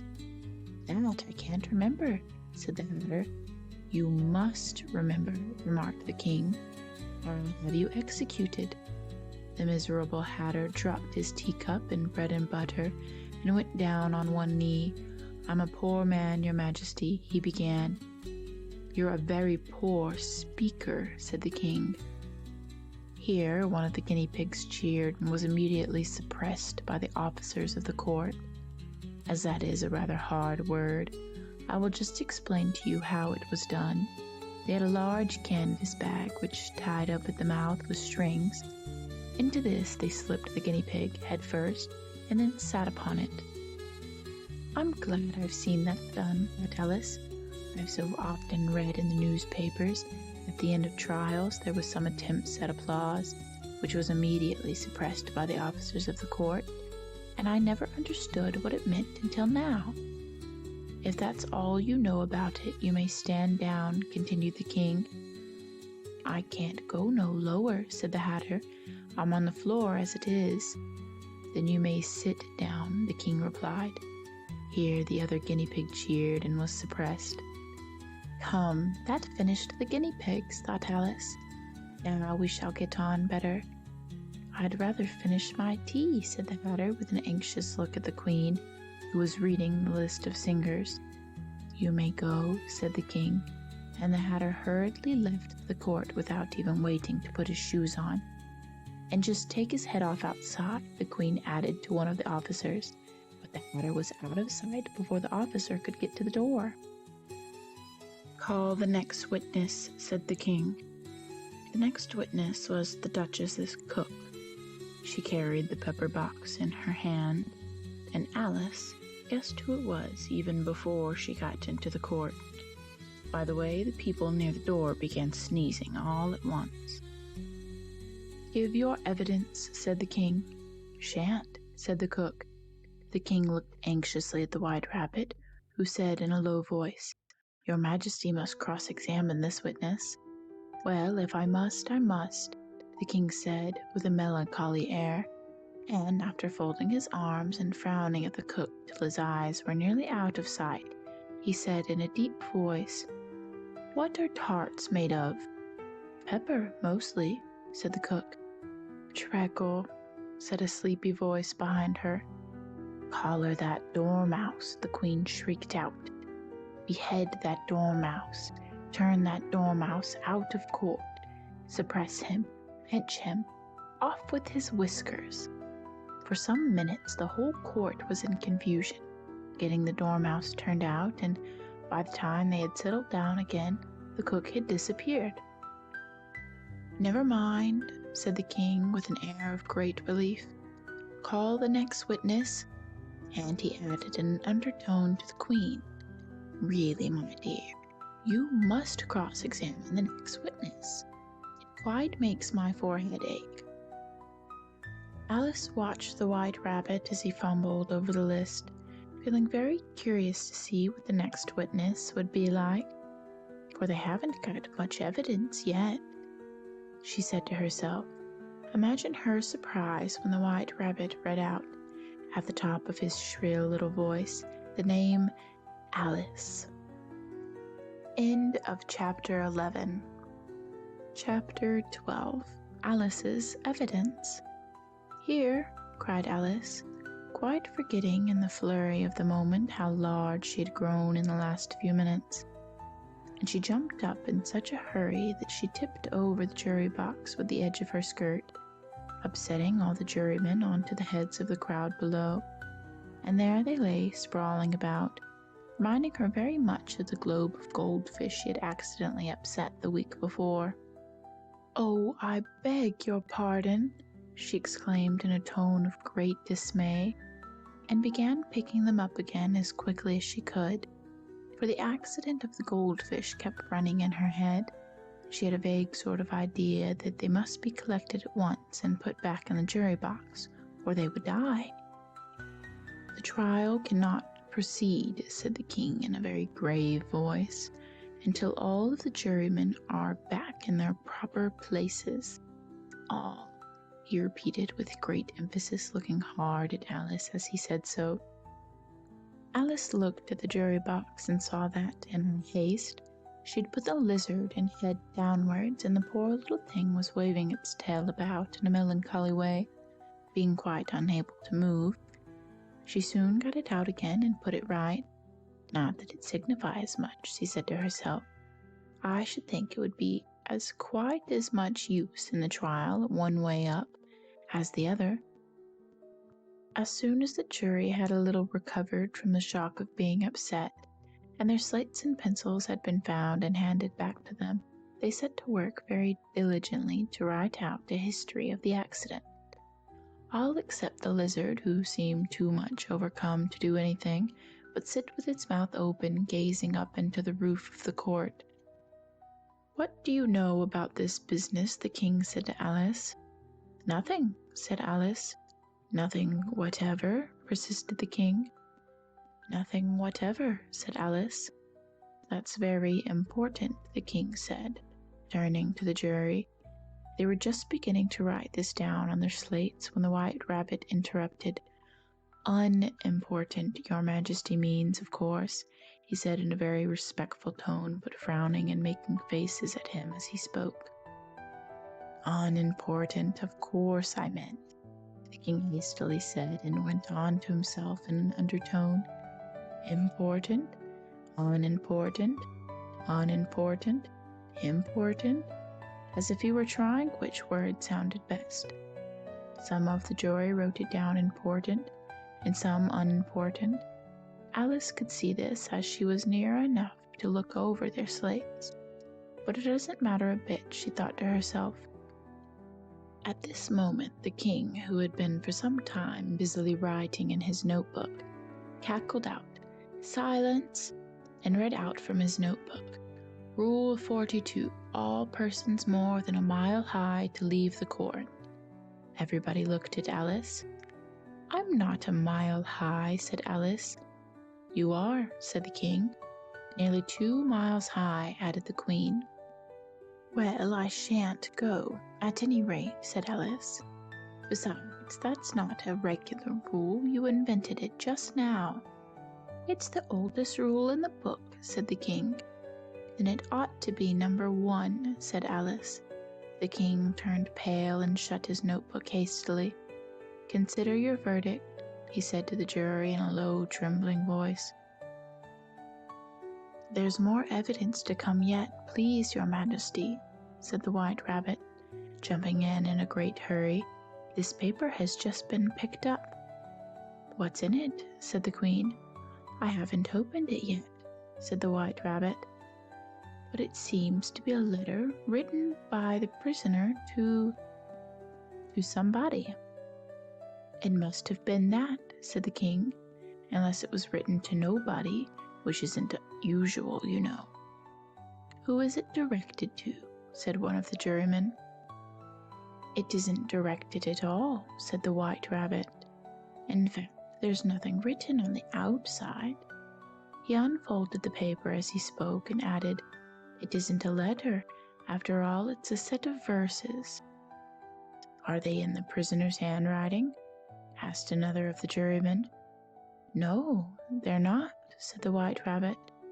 "And that's the queerest thing about it." The jury all looked puzzled. "He must have imitated somebody else's hand," said the king. The jury all brightened up at this. "Please, your majesty," said the knave, "I didn't write it, and they can't prove I did. There's no name signed at the end." "If you didn't sign it," said the king, "that only makes the matter worse. You must have meant some mischief, or else you'd have signed your name like an honest man." There was a general clapping of hands at this. It was the first really clever thing the king had said that day. "That proves his guilt," said the queen. "It proves nothing of the sort," said Alice. "Why, you don't even know what they're about." "Read them," said the king. The White Rabbit put on his spectacles. "Where shall I begin, please your majesty?" he asked. "Begin at the beginning," the king said gravely, "and go on till you come to the end, then stop." These were the verses the White Rabbit read. "They told me you had been to her, and mentioned me to him. She gave me a good character, but said I could not swim. He sent them word I had not gone. We know it to be true. If she should push the matter on, what would become of you? I gave her 1, they gave him 2. You gave us 3 or more. They all returned from him to you, though they were mine before." If I should chance to be involved in this affair, he trusts to you to set them free exactly as we were. My notion was that you had been, before she had this fit, an obstacle that came between him and ourselves and it. Don't let him know she liked them best, for this must ever be a secret kept from all the rest, between yourself and me. That's the most important piece of evidence we've heard yet, said the king, rubbing his hands. So now let the jury, if any of one of them can explain it, said Alice. She'd grown so large in the last few minutes, she wasn't a bit afraid of interrupting him. I'll give him 6 pence. I don't believe there's an atom of meaning in it. The jury all wrote down on their slates, she doesn't believe there's an atom of meaning in it, but none of them attempted to explain the paper. If there's no meaning in it, said the king, that saves a world of trouble, you know, as we needn't try to find any. And yet I don't know, he went on, spreading out the verses on his knee and looking at them with one eye. I seem to see some meaning in them after all. Said I could not swim. You can't swim, can you? He added, turning to the knave. Knave shook his head sadly. Do I look like it? He said, which he certainly did not, being made entirely of cardboard. All right, so far, said the king, and he went on muttering the verses to himself. We know it to be true, that's the jury, of course. I gave her 1, they gave him 2. Why, that must be what he did with the tarts, you know. But it goes on, they all returned from him to you, said Alice. Why, there they are, said the king triumphantly, pointing to the tarts on the table. Nothing can be clearer than that. Then again, before she had this fit. You never had fits, my dear, I think, he said to the queen. Never, said the queen furiously, throwing an inkstand at the lizard as she spoke. The unfortunate little Bill had left off writing on his slate with one finger, as he found it made no mark, but he now hastily began again, using the ink that was trickling down from his face as long as it lasted. Then the words don't fit you, said the king, looking round the court with a smile. There was a dead silence. It's a pun, the king added in an offended tone, and everybody laughed. Let the jury consider their verdict, the king said for about the 20th time that day. No, no, said the queen. Sentence first, verdict afterwards. Stuff and nonsense, said Alice loudly, the idea of having the sentence first. Hold your tongue, said the queen, turning purple. I won't, said Alice.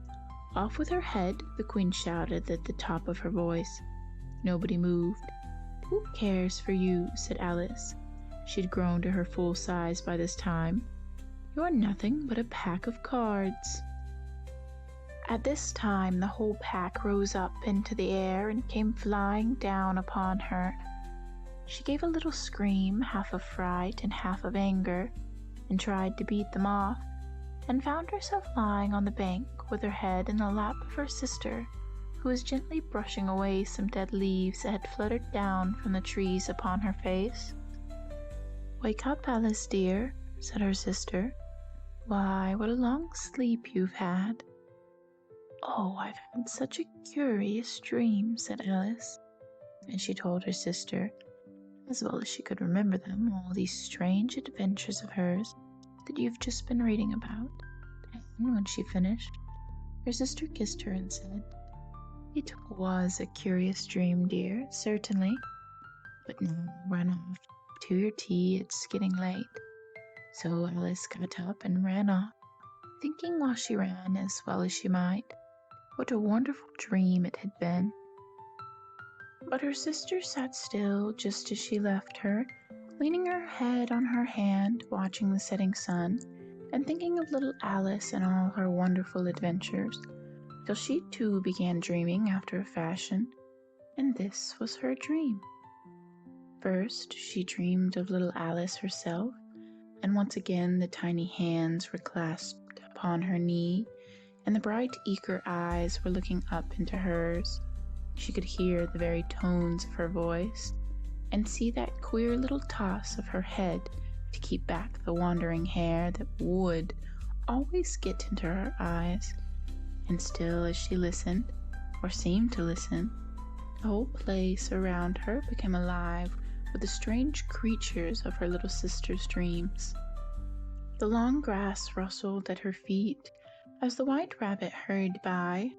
The frightened mouse splashed his way through the neighboring pool. She could hear the rattle of the teacups as the March Hare and his friend shared their never-ending meal, and the shrill voice of the Queen ordering her unfortunate guests to execution. Once more the baby pig was sneezing on the Duchess's knee, while plates and dishes crashed round it. Once more the shriek of the griffin and the squeaking of the lizard's slate pencil, and the choking of the suppressed guinea pigs filled the air, mixed with the distant sobs of the miserable mock turtle. So she sat on with closed eyes, and half believed herself in Wonderland, though she knew she had but to open them again, and all would change to dull reality. The grass would be only rustling in the wind, and the pool rippling to the waving of the reeds. The rattling teacups would change to tinkling sheep bells, and the Queen's shrill cries to the voice of the shepherd boy, and the sneeze of the baby, the shriek of the griffin, and all the other queer noises would change, she knew, to the confused clamor of the busy farmyard, while the lowering of the cattle in the distance would take the place of the mock turtle's heavy sobs. And lastly, she pictured to herself how this same little sister of hers would, in the aftertime, be herself a grown woman, and how she would keep, through all her riper years, the same unloving heart of her childhood, and how she would gather about her other little children and make